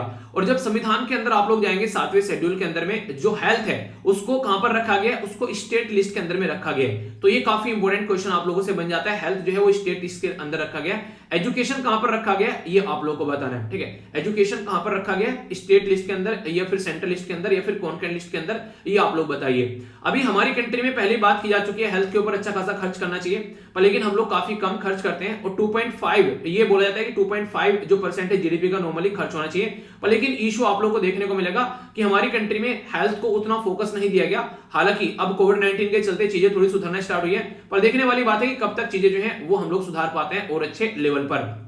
अगर कोई आप लोगों से पूछे संविधान के बारे में कि हेल्थ के बारे में कहां पर लिखा हुआ है, तो ये काफी इंपॉर्टेंट क्वेश्चन आप लोगों का बन सकता है। फंडामेंटल राइट के अंदर में जो यहां पर बात करें तो आर्टिकल 21 है, पार्ट 3 में जाएंगे 12 से लेकर 35 तक फंडामेंटल राइट है। आर्टिकल 21 बेसिकली बात करता है राइट टू हेल्थ के बारे में। तो राइट टू हेल्थ जो है वो काफी इंपॉर्टेंट यहां पर हो जाता है। राइट टू हेल्थ और पर्सनल लिबर्टी के बारे में बात करें तो ये इंपॉर्टेंट आप लोग याद है, प्रीलिम्स में डायरेक्ट क्वेश्चन आप लोगों के लिए यहां से बन सकते हैं। और DPSP directive principle of state policy में आर्टिकल 38, आर्टिकल 39, आर्टिकल 42, आर्टिकल 43 और आर्टिकल 47 ये वो आर्टिकल है जो कि यहां पर स्टेट को पावर देते हैं कि उनको बेसिकली जनता की हेल्थ के बारे में कुछ ना कुछ यहां पर करना चाहिए, ठीक है। अगर बात करें जुडिशरी के बारे में तो यहां पर सुप्रीम कोर्ट के अंदर जो केस था जिसको बोलते हैं यहां पर बेसिकली पश्चिम बंगाल खेत मजदूर समिति केस 1996 का, उसने भी वेलफेयर के बारे में बात की थी और यहाँ पर लोगों को मेडिकल फैसिलिटी मिलनी चाहिए, ये स्टेट की रेस्पॉन्सिबिलिटी है, ठीक है। तो ये बातें की जाती है यहाँ पर, तो आप लोग इसके बारे में याद रख सकते हैं। बाकी यहाँ पर आप लोग देखते हैं कि राइट टू हेल्थ जो है फाइनेंस कमीशन जो है अभी रिसेंटली एनके सिंह साहब जो है उनके द्वारा बोला गया कि राइट टू हेल्थ जो है वो बेसिकली स्टेट लिस्ट के अंदर में आता है, और अगर आप लोग चाहते हैं इसके ऊपर ढंग से काम हो तो स्टेट लिस्ट से हटाकर इसको कॉन्करेंट लिस्ट में डाल दो, जिसमें सेंटर और स्टेट जो है वो दोनों मिलकर काम कर सके और सेंटर भी एक प्रॉपर पॉलिसी यहाँ पर लेकर आ सके। आप लोगों की क्या राय है, ऐसा होना चाहिए या फिर नहीं होना चाहिए? तो आप लोग अपनी राय यहाँ पर बता सकते हैं, इसमें सेंटर और स्टेट जो है वो मिलकर काम कर पाएंगे। इवन इंटरनेशनल लेवल पर जब आप लोग बात करेंगे तो वहां पर भी universal declaration of human right के बारे में बात करते हैं, तो इसमें आर्टिकल 25 जो है उसका जो है इंडिया जो सिग्नेटरी है यहाँ पर, तो इसमें यहाँ पर यूनिवर्सल ह्यूमन डिक्लेरेशन राइट के बारे में बात करते हैं, तो वहां पर ही बात की जाती है कि लोगों को हेल्थ वगैरह, क्लोथिंग वगैरह, हाउसिंग वगैरह, ये सारी नेसेसरी चीजें मिलनी चाहिए और ये स्टेट की रेस्पॉन्सिबिलिटी होती है, जिस देश के नागरिक हैं उसको यहाँ पर ये चीजें देखनी चाहिए। लेकिन इतने सारे रिसोर्सेज आप लोगों को देखने को नहीं मिलते हैं, तो ये दिक्कतें यहाँ पर निकल कर आती हैं। तो पब्लिक हेल्थ जो फंडिंग है आज के में वो काफी कम है, 1.3% के करीब है जीडीपी का, इसको बढ़ाने की बात की जा रही है। जबकि दूसरी जो ऑर्गेनाइजेशन है जैसे कि organization for economic cooperation and development, उसके द्वारा बोला था कि आउटपुट जो एक्सपेंडिचर है यानी कि आउट ऑफ पॉकेट एक्सपेंडिचर यानी कि लोग जो अपनी जेबों से जो खर्च करते हैं वो काफी ज्यादा है, अराउंड 2.3 है जीडीपी का, और हमारी कंट्री में कोशिश की जा रही है कि 2.5% जीडीपी का खर्च करने की बात की जा रही है 2025 तक का। तो ये जरूरी है कि हेल्थ सिस्टम के ऊपर फोकस किया जाए और नॉन कम्युनिकेबल जो डिजीज है उनके ऊपर फोकस किया जाए, क्योंकि प्रिवेंटेबल है। अगर किसी को कैंसर की बातें करें, पहले पता चल जाए तो उसका कैंसर हम लोग रोक सकते हैं, पर लेकिन हम लोग क्या करते हैं, इग्नोर करते रहते हैं। तो इसलिए इनके ऊपर काम करना काफी ज्यादा जरूरी हो जाता है। तो ये काफी एक बेसिक कॉन्सेप्ट है जिसके बारे में आप लोग याद रखिएगा, कोई भी कंफ्यूजन आप लोगों को यहाँ पर नहीं होना चाहिए, ठीक है। तो ये है बेसिकली जिसके बारे में आप लोग आइडिया जरूर रखिएगा। ओके, नेक्स्ट जो आर्टिकल है आप लोगों के सामने यहाँ पर ये बात करेंगे इंडिया और यूएई के रिलेशन के बारे में, ठीक है। तो ये काफी इंपॉर्टेंट आप लोगों के लिए बन जाता है, यूएई यानी कि यूनाइटेड अरब एमिरेट्स। तो कई सारी बातें अभी यहाँ पर इंडिया और यूएई के रिलेशन के बारे में की जा रही है, तो मैं आप लोगों को यहाँ पर जो चीजें बताने वाला हूं उनसे डायरेक्ट क्वेश्चन आप लोगों के लिए पूछा जा सकता है इंडिया और यूएई के बारे में। तो थोड़ा सा ध्यान से सुनिएगा, अगर क्वेश्चन बन जाए तो आप लोगों के माइंड में इसको लेकर कंफ्यूजन नहीं होना चाहिए। क्यों? क्योंकि डायरेक्ट अगर आप लोगों से प्रीवियस क्वेश्चन बन जाए ये क्या है, इसको कैसे देख रहे हैं आप लोग, तो उसमें छोटी छोटी सी ऐसी चीजें जिनसे डायरेक्ट आप लोगों से बातें कर लेंगे। जैसे कि अभी आज तक हमारे देश में जितने आईआईटी हैं, अब एक नया आईआईटी ओपन करने की बात की जा रही है, ठीक है। तो कहां पर ओपन करने की बात की जा रही है? यूएई में आईआईटी ओपन करने की बात की जा रही है। अगर टेलीग्राम पर जाकर आप लोग आईआईटी सर्च करोगे तो इसके बारे में ना आप लोगों को कई सारी इंफॉर्मेशन भी दे रखी है, ठीक है। आईआईटी के बारे में अगर देखोगे यहाँ पर तो यहाँ पर आप लोग देख सकते हैं, ठीक है, कई सारी चीजें हैं आईआईटी के बारे में। एक और यहाँ पर इंफॉर्मेशन मैंने शेयर की थी आप लोगों के साथ में आईआईटीज के बारे में। तो देखिए होता क्या है, जब आप लोग चीजों को अच्छे से देखोगे तो कई सारी चीजें आप लोग समझ पाओगे यहाँ पर, ठीक है। तो कहने का मतलब यहाँ पर यह है कि आप लोग अगर आज के डेट में जैसे कि चीजें बेसिक चीजें तो उसको तैयार करके अच्छे से चलोगे तो लंबे समय तक चीजें याद रख पाओगे। और बेसिक कई बार चेक करने के लिए रहता है कि आईआईटी मद्रास जो है वो किसके द्वारा बनाया गया, आईआईटी कानपुर किसकी हेल्प से बनाया गया है, ये यहाँ पर याद रखिएगा। आईआईटी बॉम्बे जो है वो सोवियत यूनियन बोलते थे उसकी हेल्प से बनाया गया है। इसी के साथ में आईआईटी मद्रास जो है जर्मनी की हेल्प से, आईआईटी कानपुर यूएसए की हेल्प से, आईआईटी दिल्ली जो है वो यूके की हेल्प से बनाया गया है। तो एक क्वेश्चन पूछ ले जाते हैं कई बार आप लोगों से, तो कंफ्यूजन आप लोगों को नहीं होना चाहिए। हमारी कंट्री में जो फाउंडर है आईआईटीज के वो है जवाहरलाल नेहरू जी, तो 1951 में बनाया गया था। और अगर बात करें आज की डेट में, याद रखिएगा हमारी कंट्री में 23 सिटीज में आईआईटीज देखने को मिलेंगे, यानी कि 23 आईआईटी हैं। अभी 24वां आईआईटी जो बन रहा है यहाँ पर ये यूएई में बन रहा है। तो ये काफी इंपॉर्टेंट है क्योंकि बहुत सारे लोग जो है वो यूएई में रहते हैं हमारे देश के, तो ये आप लोग समझ सकते हैं। देखिए बहुत सारी चीजें टेलीग्राम पर शेयर की जाती हैं, तो टेलीग्राम आप लोग जरूर ज्वाइन कर लीजिएगा। इसी के साथ में यहाँ पर आप लोगों को रेगुलर पीडीएफ मिल जाती है, ठीक है। और हाँ, congratulations to all of you, SLV परिवार जो है वो यहाँ पर 15 करोड़ जो है वो पूरे यहाँ पर व्यूज कर चुके हैं। तो यूट्यूब की साइड से यहाँ पर ये कांग्रेचुलेशंस नोट भेजा गया था जो मैंने आप लोगों के साथ में शेयर भी किया था, ठीक है। तो काफी अच्छा लगता है यार, जिस तरीके से चीजें बेसिकली इंसान जो है जब एक मुकाम पर पहुंचता है, चीजें चलती रहती हैं, इतने सारे लोगों तक हम लोग पहुंच पा रहे हैं, तो ये रियलिटी में यार एक तरीके से हार्ट टचिंग है। आप लोगों ने इतना सपोर्ट किया चीजों को, तो भी काफी अच्छा है। जब सिलेक्शन होता है और आप लोग मैसेज करते हो तो काफी अच्छा लगता है। तो इस तरीके से चीजें चल रही हैं कि हाँ कहीं ना कहीं आप लोग जो एक अच्छी पोजीशन पर पहुंच जाते हो, और एक तरीके से वही बेसिक भी है यार, उसी के ऊपर तो चीजें टिकी हुई हैं, ठीक है, कि हाँ इंसान जो है वो एक सही पोजीशन पर पहुंचे अपनी मेहनत के बूते पर, तो वही होती है। और खुशी भी मिलती है इस चीज का जब आप लोगों को रिजल्ट मिलता है, नहीं कि सिलेक्शन हो गया तो कितनी खुशी मिलती है। तो वही सब चीजें हैं, तो ये सब चीजें हैं। तो आईटी के बारे में आप लोगों को बता दिया और आंसर देता हूं लिखने के लिए, उनको जरूर लिखते रहिएगा आप लोग, कोई आप लोग को बेसिकली कंफ्यूजन नहीं होना चाहिए, ठीक है। तो अभी जो इंपॉर्टेंट मुद्दा है यहाँ पर मैं आप लोगों को कुछ बेसिक बातें बताऊंगा जो कि आप लोगों से डायरेक्ट क्वेश्चन की फॉर्म में भी बन सकती है, तो इनको आप लोग ध्यान से सुनिएगा, क्योंकि ऐसी ऐसी चीजें जो कॉन्सेप्ट होते हैं वो कई बार आप लोगों से पूछे जाते हैं। जैसे कि एक साइड में होता है, अगर बात करें कॉम्प्रिहेंसिव इकोनॉमिक, एक तरीके से कोऑपरेशन होता है agreement, comprehensive economic cooperation agreement, ठीक है। कॉम्प्रिहेंसिव इकोनॉमिक कोऑपरेशन एग्रीमेंट होता है, दूसरी साइड में होता है कॉम्प्रिहेंसिव इकोनॉमिक पार्टनरशिप एग्रीमेंट। ठीक है, तो अगर इनके बारे में कोई आप लोगों से पूछे तो याद क्या क्या रखना है आप लोगों को, यहां पर ये कोऑपरेशन होता है, ठीक है, पर लेकिन यहां पर पार्टनरशिप होती है। तो कोऑपरेशन से ज्यादा ताकतवर क्या हो गया, पार्टनरशिप हो गई, यानी कि ये ज्यादा ताकतवर हो गया। ठीक है, इसी के साथ में यहां पर बात करते हैं, बेसिकली यहां पर भी कुछ ऐसे है कि कई सारी चीजों के ऊपर जो टैरिफ वगैरह नहीं लगाए जाते हैं उसको थोड़ा कम किया जाता है, पर लेकिन चुनिंदा चीजों के ऊपर, और यहां पर आप लोगों को मैक्सिमम चीजों पर फ्री ट्रेड एग्रीमेंट की कैटेगरी में हम लोग आ जाते हैं। तो ये आप लोगों को देखने को मिलेगा। यहां पर गुड्स ओनली नजर आते हैं, पर लेकिन यहां पर गुड्स सर्विस इसके साथ में इन्वेस्टमेंट भी अगर किसी को करना है तो वो भी चीजें आप लोगों को देखने को मिलेगी। ठीक है, तो यानी कि ये वाला जो है वो ज्यादा बेटर रहता है, और कॉम्प्रिहेंसिव इकोनॉमिक पार्टनरशिप एग्रीमेंट जो है इंडिया और जो यूएई है वो एक दूसरे के साथ में साइन कर रहे हैं। इसमें बहुत सारे इश्यूज, बहुत सारे मुद्दे आप लोगों को देखने को मिलेंगे कि आने वाले टाइम में यहाँ पर हाइड्रोजन के ऊपर हम लोग काम कर रहे हैं। ठीक है, वो भी एक काफी बड़ा मुद्दा है, हम लोग ग्रीन हाइड्रोजन बना रहे हैं, उसी के साथ में आईआईटीज खोल रहे हैं, इसी के साथ में यहाँ पर फूड सिक्योरिटी के बारे में बात की जा रही है। और यूएई जो है वो अभी अपनी 50वीं ईयर इंडिपेंडेंट की सेलिब्रेट यहाँ पर कर रही है, क्योंकि यूएई जो है यहाँ पर अभी जो 50वीं कर रही है और हमारी कंट्री जो 75वीं आजादी की सालगिरह सेलिब्रेट कर रही है। तो इसके चलते यहाँ पर दोनों के रिलेशन जो है वो काफी इंपॉर्टेंट आप लोगों को यहाँ पर देखने को मिल जाते हैं। ठीक है, आने वाले टाइम में बोला जा रहा है कि यहाँ पर लगभग 100 बिलियन का इन्वेस्टमेंट किया जाएगा कॉम्प्रिहेंसिव एग्रीमेंट के थ्रू इंडिया और यूएई के बीच में। तो इसके चलते चीजें काफी ज्यादा बढ़ने वाली है, और ये एग्रीमेंट अब तक यहाँ पर साउथ कोरिया और जापान के साथ में था इंडिया का। अभी यहाँ पर ये सेम एग्रीमेंट जो है वो आप लोगों का इसके यूएई के साथ में भी आप लोगों को देखने को मिल जाएगा, तो काफी ज्यादा फायदेमंद देखने को मिलेगा। और जायद मेडल के बारे में मैंने आप लोगों को पढ़ाया था, हमारी कंट्री के प्राइम मिनिस्टर मोदी साहब को यूएई के द्वारा जायद मेडल दिया गया, तो वो भी चीजें आप लोग यहाँ पर याद रखिएगा। और तेल के पॉइंट ऑफ से काफी इंपोर्टेंट हो जाता है यूएई। ठीक है, जैसा मैंने आप लोगों को बताया भी था यहाँ पर, तो ये कुछ बातें हैं जो आप लोग यहाँ पर समझ सकते हैं। और यहाँ पर ये तेल के बारे में मैंने आप लोग को बताई थी चीजें, ये सब बेसिक चीजें हैं जो कि आप लोग याद रखिएगा। और बाकी का यहाँ पर यूएई जो है उसके ऊपर हम लोग काफी डिपेंडेंट रहते हैं, और यूएई भी हमारे ऊपर काफी डिपेंडेंट है, तो मिलकर काम किया जाता है। यूएई जो है 1971 में जो है यहाँ पर यूएई का जो फेडरेशन बना था, इसलिए यहाँ पर अभी 2021 में इसको पूरे जो है एक तरीके से 50 साल पूरे हो गए, तो इसलिए मिलकर दोनों काम करने वाले हैं। तो ये कुछ बातें हैं इंडिया और यूएई के बारे में। ठीक है, सारे नोट्स मैं आप लोगों को प्रोवाइड करा दूंगा, ये सारी चीजें आप लोगों को मिल जाएंगी जो जो मैंने बोली है सारी, जिससे कि आप लोग देख सकें चीजों को। ठीक है, तो टेलीग्राम पर सारे नोट्स मिल जाएंगे इसके प्रॉपर, उनको आप लोग जाकर देख लीजिएगा। ठीक है, जिससे कि आप लोगों का रिवीजन भी आराम से होता रहे। तो ये काफी इंपॉर्टेंट एडिटोरियल थे जिनके बारे में हम लोगों ने बातें की, तो कोई भी कंफ्यूजन इनको लेकर आप लोग को नहीं होना चाहिए। ओके, आगे बात करते हैं। यहाँ पर बेसिकली बात की जा रही है महाराष्ट्र के जो मिनिस्टर हैं उनको अरेस्ट कर लिया गया यहाँ पर, ठीक है, मनी लॉन्ड्रिंग के केस में। तो ये कई सारे केसेस आप लोगों को देखने को मिलेंगे। एक और यहाँ पर ऐसे ही मनी लॉन्ड्रिंग के केस के बारे में बात की जा रही है। तो यहाँ पर ये काफी बड़ी प्रॉब्लम है, यहाँ पर कोर्ट के द्वारा बोला गया है मनी लॉन्ड्रिंग बेसिकली होती क्या, अगर कोई आप लोगों से पूछे तो सीधा सीधा आप लोग ये बोल सकते हैं कि गलत तरीके से कमाए गए पैसे को सिस्टम में लाने की कोशिश की जाती है, उसको नॉर्मली मनी लॉन्ड्रिंग बोल देते हैं। यानी कि जिस पर्पज के लिए यहाँ पर उसको यूज करना था उस पर्पज के लिए यूज न करके उसको किसी और पर्पज के लिए यहाँ पर यूज करना। तो अभी यहाँ पर कई सारे ऐसे केसेस देखने को मिले, और यहाँ पर सुप्रीम कोर्ट के द्वारा बोला भी गया था, मैंने काफी मिसयूज किया जा रहा है। यहाँ पर ये बोला गया सुप्रीम कोर्ट के द्वारा कि prevention of the money laundering act, यानी कि इन्फोर्समेंट डायरेक्टरेट जो है उसको जो यूज करना है, जिन लोगों के खिलाफ यूज करना चाहिए वहां तो यूज किया नहीं जाता है, ये यूज वहां पर किया जाता है जहां पर बेसिकली जनता को परेशानी करने है, एक तरीके कोई गवर्नमेंट के खिलाफ कुछ बोल रहा है, तो वो वाली चीजें आप लोगों को देखने को मिलेगी। तो ये काफी इंपॉर्टेंट है, ऑर्डिनरी क्राइम के अंदर भी यहाँ पर इसको यूज करते हुए पाते हैं, तो उसी के बारे में यहाँ पर बात की जा रही है। ठीक है, तो इसके चलते बोला गया कि जिस पर्पज के लिए इसको बनाया गया था पीएमएलए को, तो यहाँ पर इसका उसी लिए यूज होना चाहिए, पर लेकिन ऐसा कुछ देखने को नहीं मिल रहा है। तो ये मैंने अभी आप लोगों से आर्टिकल भी डिस्कस किया था जो आप लोग समझ सकते हैं। ठीक है, तो ये बेसिक इन्फॉर्मेशन है जो कि आप लोगों को यहाँ पर पता होनी चाहिए। Prevention of the money laundering act के बारे में जब हम लोग बात करते हैं तो कुछ और बातें मैं आप लोगों को बता देता हूं ताकि क्वेश्चन बन जाए तो आप लोग समझ सके। ठीक है, तो कई सारी prevention of the money laundering, यानी कि मनी लॉन्ड्रिंग को रोकने का काम करता है, गलत तरीके से कमाई गई पैसे को सिस्टम में आने से रोकता है, ताकि यहाँ पर जो एक प्रॉपर वे में चीजों को हैंडल किया जा सके। और ऑल फाइनेंशियल इंक्लूजन इंक्लूडिंग ये आरबीआई के ऊपर भी आप लोग को इंप्लीमेंट होता हुआ नजर आएगा। नॉर्मली अगर बात करें तो अमेंडमेंट किया गया था इसमें, ताकि चीजों को आगे लेकर चला जा सके, ताकि कंपनीज वगैरह ये सारी चीजें के सिस्टम भी इसके अंदर इंक्लूड किया जा सके।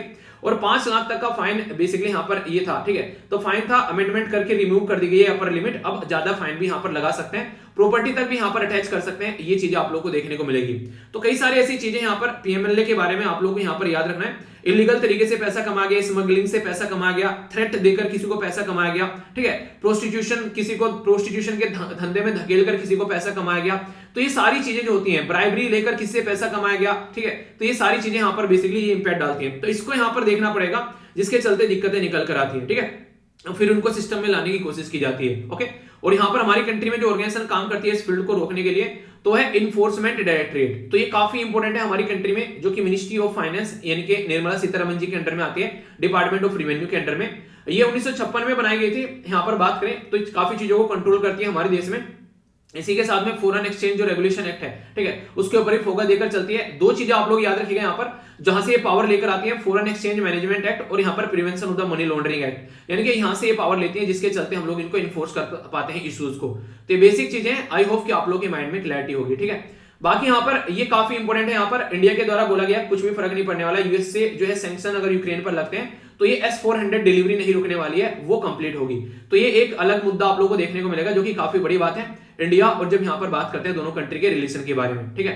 तो ये है बेसिकली यहाँ पर DMRC जो है हमारी कंट्री में अपने ऐप वगैरह जो है वो यहाँ पर अपडेट कर रही है, तो ये काफी अच्छी बात आप लोग यहाँ पर बोल सकते हैं। कई सारी और भी यहाँ पर अच्छी अच्छी चीजें आप लोगों को देखने को मिलेगी, यानी कि आप लोगों के लिए जो सर्विसेज हैं वो और ज्यादा सुगम बनाने की कोशिश की जा रही है, ऐसा आप लोग यहाँ पर बोल सकते हैं। तो सर्विस जितनी सुगम बनेगी उतना ही ज्यादा आप लोग फायदा उठा पाएंगे।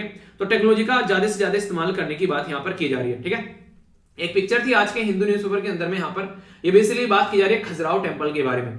खजुराहो टेम्पल जो है ये कल्चर के पॉइंट ऑफ से इंपॉर्टेंट आप लोगों के लिए क्वेश्चन बन जाता है, ठीक है। तो यहाँ पर आप लोगों को ये टेम्पल जो है मध्य प्रदेश में देखने को मिलेंगे, ठीक है। तो ये मध्य प्रदेश के अंदर जो बनाए गए थे, तो चंदेला डायनेस्टी आप लोग याद रखते हैं जिस टाइम पर यहाँ पर ये बनाए गए थे, कई बार क्वेश्चन बन जाते हैं। और यहाँ पर जो मोन्यूमेंट है ये काफी इंपॉर्टेंट क्वेश्चन आप लोग का बनता है, ये थोड़ा ध्यान रखिएगा आप लोग। यहाँ पर आप लोग को हिंदू और जैन दोनों का मिक्सचर देखने को मिलेगा खजुराहो टेम्पल के अंदर में, ठीक है। और ये जो लोकेटेड है वो कहां पर है, ये विंध्या रेंज आप लोग को देखने को मिलेगी, विंध्या माउंटेन रेंज। तो उसमें आप लोग को यहाँ पर बेसिकली ये नजर आ जाएंगे। मैप में आप लोग देखना चाहते हैं तो ये देखिए यहाँ पर ये बेसिकली विंध्या हो गया, ठीक है। तो ये पर्टिकुलर रेंज हो गई यहाँ पर जिसके बारे में आप लोग यहाँ पर बात कर सकते हैं, ठीक है। तो कई बार आप लोगों से ऐसे क्वेश्चन पूछ जाते हैं। और ये टेंपल जो है इनको यूनेस्को वर्ल्ड हेरिटेज साइट का पार्ट बनाया गया था 1986 में, ठीक है। तो ये एक बेसिक इन्फॉर्मेशन हो गई। और ये जो टेंपल बनाए गए हैं इनको बुलाया है बेसिकली नागारा स्टाइल के आर्किटेक्चर, जो कि आप लोग याद रख सकते हैं। तो ऐसी बेसिक चीजें जो कई बार आप लोगों से क्वेश्चन पूछ ले जाते हैं, तो कंफ्यूजन नहीं होना चाहिए। नेक्स्ट यहाँ पर बात की जा रही है एक एक्सरसाइज जिसका नाम है मिलान एक्सरसाइज। तो ये एक्सरसाइज जो है यूक्रेन का इशू सब आप लोग देख रहे हैं, वो सारे मुद्दे आप लोग यहाँ पर समझ रहे हैं। उसके बाद भी ये एक्सरसाइज बोला गया है कि यहाँ पर कंटिन्यू रहने वाली है, ठीक है। तो ये एक्सरसाइज जो थी यहाँ पर ये बेसिकली 1995 में स्टार्ट की गई थी। पहले पोर्ट ब्लेयर में हुआ करती थी, पर लेकिन अभी एक्सरसाइज है विशाखापत्तनम में ट्रांसफर कर दी गई है। तो विशाखापत्तनम में एक्सरसाइज आप लोग को यहाँ पर देखने को मिलेगी। तो ये अभी यहाँ पर जो क्वाड कंट्री है तो वो यहाँ पर मिलने वाली है, ठीक है। क्वाड कंट्री और फ्रांस भी यहाँ पर आने वाला है, म्यांमार, साउथ कोरिया, ये वियतनाम और भी कई सारे देश आप लोगों को देखने को मिलेंगे इस एक्सरसाइज में। तो मल्टीलेटरल एक्सरसाइज आप लोगों को नजर आएगी जो कि काफी इंपॉर्टेंट है यहाँ पर। तो इन सब मुद्दों के अंदर भी यहाँ पर ये चीजें देखने को मिल रही है, तो ये काफी बड़ी बात आप लोग बोल सकते हैं, ठीक है। तो ये एक छोटा सा पॉइंट है जो आप लोग याद रखेगा, क्वेश्चन बन जाए तो कंफ्यूजन आप लोग को नहीं होना चाहिए। बाकी कहां पर क्या क्या चीजें चल रही हैं वो सब बातें हैं कि यूक्रेन जो है वो ट्रूप्स को मोबिलाइज कर रहा है, वो सब चीजें। और चाइना बोल रहा है, यूएसए के ऊपर आरोप लगा रहा है कि यूक्रेन में जो इशू बना है अभी, इसमें यूएसए का काफी बड़ा हाथ आप लोग बोल सकते हैं, ठीक है। तो ये सब मुद्दे हैं। बाकी यहाँ पर आज का सुडोकू है जो कि आप लोग को अटेम्प्ट करना है, और ये कल के सुडोकू का सोल्यूशन है। एक और आर्टिकल है यहाँ पर, ये बेसिकली आप लोग का उसके अंदर है बेसिकली जो लास्ट में जो पोर्शन आता है थोड़ा सा आज के डेट में न्यूज़पेपर के अंदर में, तो उसके अंदर आप लोगों को ये देखने को मिलेगा। तो इसमें क्या क्या बातें की जा रही है, टेक्स्ट एंड कॉन्टेक्स्ट बोलते हैं बेसिकली।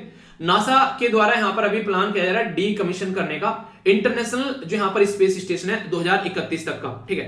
हालांकि इंटरनेशनल स्पेस स्टेशन जो है वो काफी पहले यहाँ पर डीकमीशन होना था, तो अभी यहाँ पर थोड़ा सा और टाइम यहाँ पर इसको आगे कर दिया गया। इसके चलते यहाँ पर इसके बारे में आप लोग याद रख सकते हैं। बनाया कब गया था इंटरनेशनल स्पेस स्टेशन, तो याद रखिएगा 1998 में यहाँ पर इसको बनाया गया था। अभी यहाँ पर ये जो है बूढ़ा हो चुका है, तो इसके चलते यहाँ पर इसको डीकमीशन करने की बात की जा रही है जल्दी ही। इसके अंदर आप लोगों को कई एजेंसी देखने को मिलेगी जिनके नाम आप लोगों को पता होना चाहिए, जैसे कि यहाँ पर यूएसए की हो गई नासा, रोस्कोसमोस हो गई रशिया की, जेएक्सए हो गई यहाँ पर जापान की, यहाँ पर यूरोपियन स्पेस एजेंसी होगी यूरोप की, और सीएसए कनाडा की स्पेस एजेंसी है, ये मिलकर काम करती है। चाइना इसके अंदर नहीं है, तो आप लोगों को देखने को मिलेगा चाइना अपना सारा धंधा जो है वो इंडिपेंडेंटली लेकर चल रहा है। तो इसके चलते कंट्री जो है अपने खुद के स्पेस स्टेशन भी बनाने पर बातें कर रही है। तो ये माना जा रहा है कि 2031 तक यहाँ पर इसका जो काम खत्म होने वाला है। ये धरती के बाहर एक ऐसा स्टेशन है जहां पर लोग जो है वो रिसर्च स्टडी वगैरह करते हैं ताकि चीजों को आगे फिर सेंड किया जा सके, ठीक है। तो ये है बेसिक चीजें। क्वेश्चन पूछा गया था तो रोशनी के द्वारा काफी अच्छे से आंसर दिए गए। आर्टिकल 213 के अंदर ऑर्डिनेंस के बारे में बात की थी। नीति आयोग ने रिप्लेस किया प्लानिंग कमीशन को 2015 में। ये सारी बातें मैंने आप लोगों से बेसिकली की थी। बाकी यहाँ पर ये बेसिकली कुछ ऐसी बातें जो मैंने की थी यहाँ पर कि एक पर्टिकुलर रीजन के बारे में, ठीक है। तो ये कुछ एरिया है जिनके बारे में आप लोगों को पता होना चाहिए, ठीक है। तो इसी के साथ में यहाँ पर कहां पर लेजिस्लेटिव काउंसिल है वो बताया था। तो काफी अच्छे आंसर दिए गए। और वर्ल्ड फूड प्रोग्राम को नोबेल प्राइज जो था 2020 में दिया गया था। अब की बार 2021 में जो यहाँ पर पीस प्राइज किसको दिया गया था, क्या आप लोगों को पता है? देखता हूं कौन कौन बताता है, बताइए कि अब की बार जो पीस प्राइज जो है वो किस किस को दिया गया। इस क्वेश्चन का आंसर आप लोगों को देना है, ठीक है। तो इंपॉर्टेंट है, इसको आप लोग इसका आंसर दीजिए। देखता हूं कौन कौन सी आंसर देता है। ये क्वेश्चन मैंने आप लोगों से पूछे थे, तो यहाँ पर काफी डिटेल मैंने डिस्कस किया था यहाँ पर कि नीति आयोग के साथ मिलकर फोन पे जो है यहाँ पर ये काम कर रहा है, ठीक है। तो मैंने आप लोगों को समझाया भी था यहाँ पर, पूरा ये आर्टिकल डिस्कस किया था, कोई कंफ्यूजन नहीं होना चाहिए। इसी के साथ में डार्काथॉन के बारे में बात की थी, तो ये भी इंपॉर्टेंट था। यहाँ पर मैंने नारकोटिक कंट्रोल ब्यूरो के बारे में काफी डिटेल में आप लोगों को बताया था, डार्काथॉन के बारे में, ताकि आज की डेट में जो यहाँ पर दिक्कतें चल रही है उसका सोल्यूशन निकाला जा सके। तो दोनों क्वेश्चन के आंसर आप लोगों के सामने, और कम्युनिटी में भी मैं क्वेश्चन पोस्ट करता हूं, उनके आंसर आप लोग दे सकते हैं। कई सारे बच्चे आंसर देते हैं, और अपना प्लान भी आप लोग वहां पर लिख सकते हैं कि आप लोग का शेड्यूल क्या रहता है, वो काफी इंपॉर्टेंट रहता है, मुझे पता चलता रहता है उसके चलते। तो उसको आप लोग जरूर लिखा कीजिए, ताकि मुझे भी आइडिया होता रहे कि आप लोग की जिंदगी कैसे चल रही है। आज के 5 जो वोकैबुलरी के शब्द हैं जो आप लोग अपनी इंप्रूव कर सकते हैं वोकैबुलरी, ये है इंपेरेटिव यानी कि अनिवार्य, महत्वपूर्ण, इंपॉर्टेंट जिसको बोल सकते हैं। इसी के साथ में बात की जा रही है यहाँ पर पेस यानी कि गति मेंटेन रखना, एक तरीके से डेवलप करना, पर्टिकुलर रेट ऑफ स्पीड को आप लोग बोल सकते हैं। स्पीड अप यानी कि जल्दी करना चीजों को, ठीक है, तो उसको स्पीड अप बोल देते हैं। ऑब्लिगेशन दायित्व, जैसे कि यहाँ पर मुझे लेक्चर बनाना है तो ये ऑब्लिगेशन है, मेरा दायित्व है। आप लोगों का पढ़ना दायित्व है, आप लोगों को जॉब लेना आप लोगों का कर्तव्य है, आप लोगों को काम करना चाहिए, क्योंकि घर वालों के पैसे जो है लग रहे हैं, आप लोगों की मेहनत लग रही है, अच्छी चीजों को लेकर चलना है। अनरिवल्ड यानी कि बेजोड़, बेटर देन एवरीवन, जो कि यहाँ पर काफी अच्छे तरीके से आप लोग बोल सकते हैं इसको, ठीक है। तो ये कुछ बातें हैं। आई होप कि आज का लेक्चर आप लोगों ने एंजॉय किया होगा। अगर कोई भी कंफ्यूजन है तो बताना, और पीडीएफ जो है वो यहाँ से टेलीग्राम से जाकर डाउनलोड कर लेना, और 2 क्वेश्चन भी पोस्ट करूंगा, उनका भी आंसर आप लोगों को देना है। तो इसी तरीके से एंजॉय करते रहिए, स्टैटिक और करंट को साथ में पढ़ते रहिए, अपना रिवीजन ज्यादा से ज्यादा करते रहिए। तो बड़ों को नमस्ते, छोटों को प्यार, छोटी सी लाइफ में एंजॉय करा। मिलता हूं नेक्स्ट लेक्चर में, तब तक के लिए जय हिंद।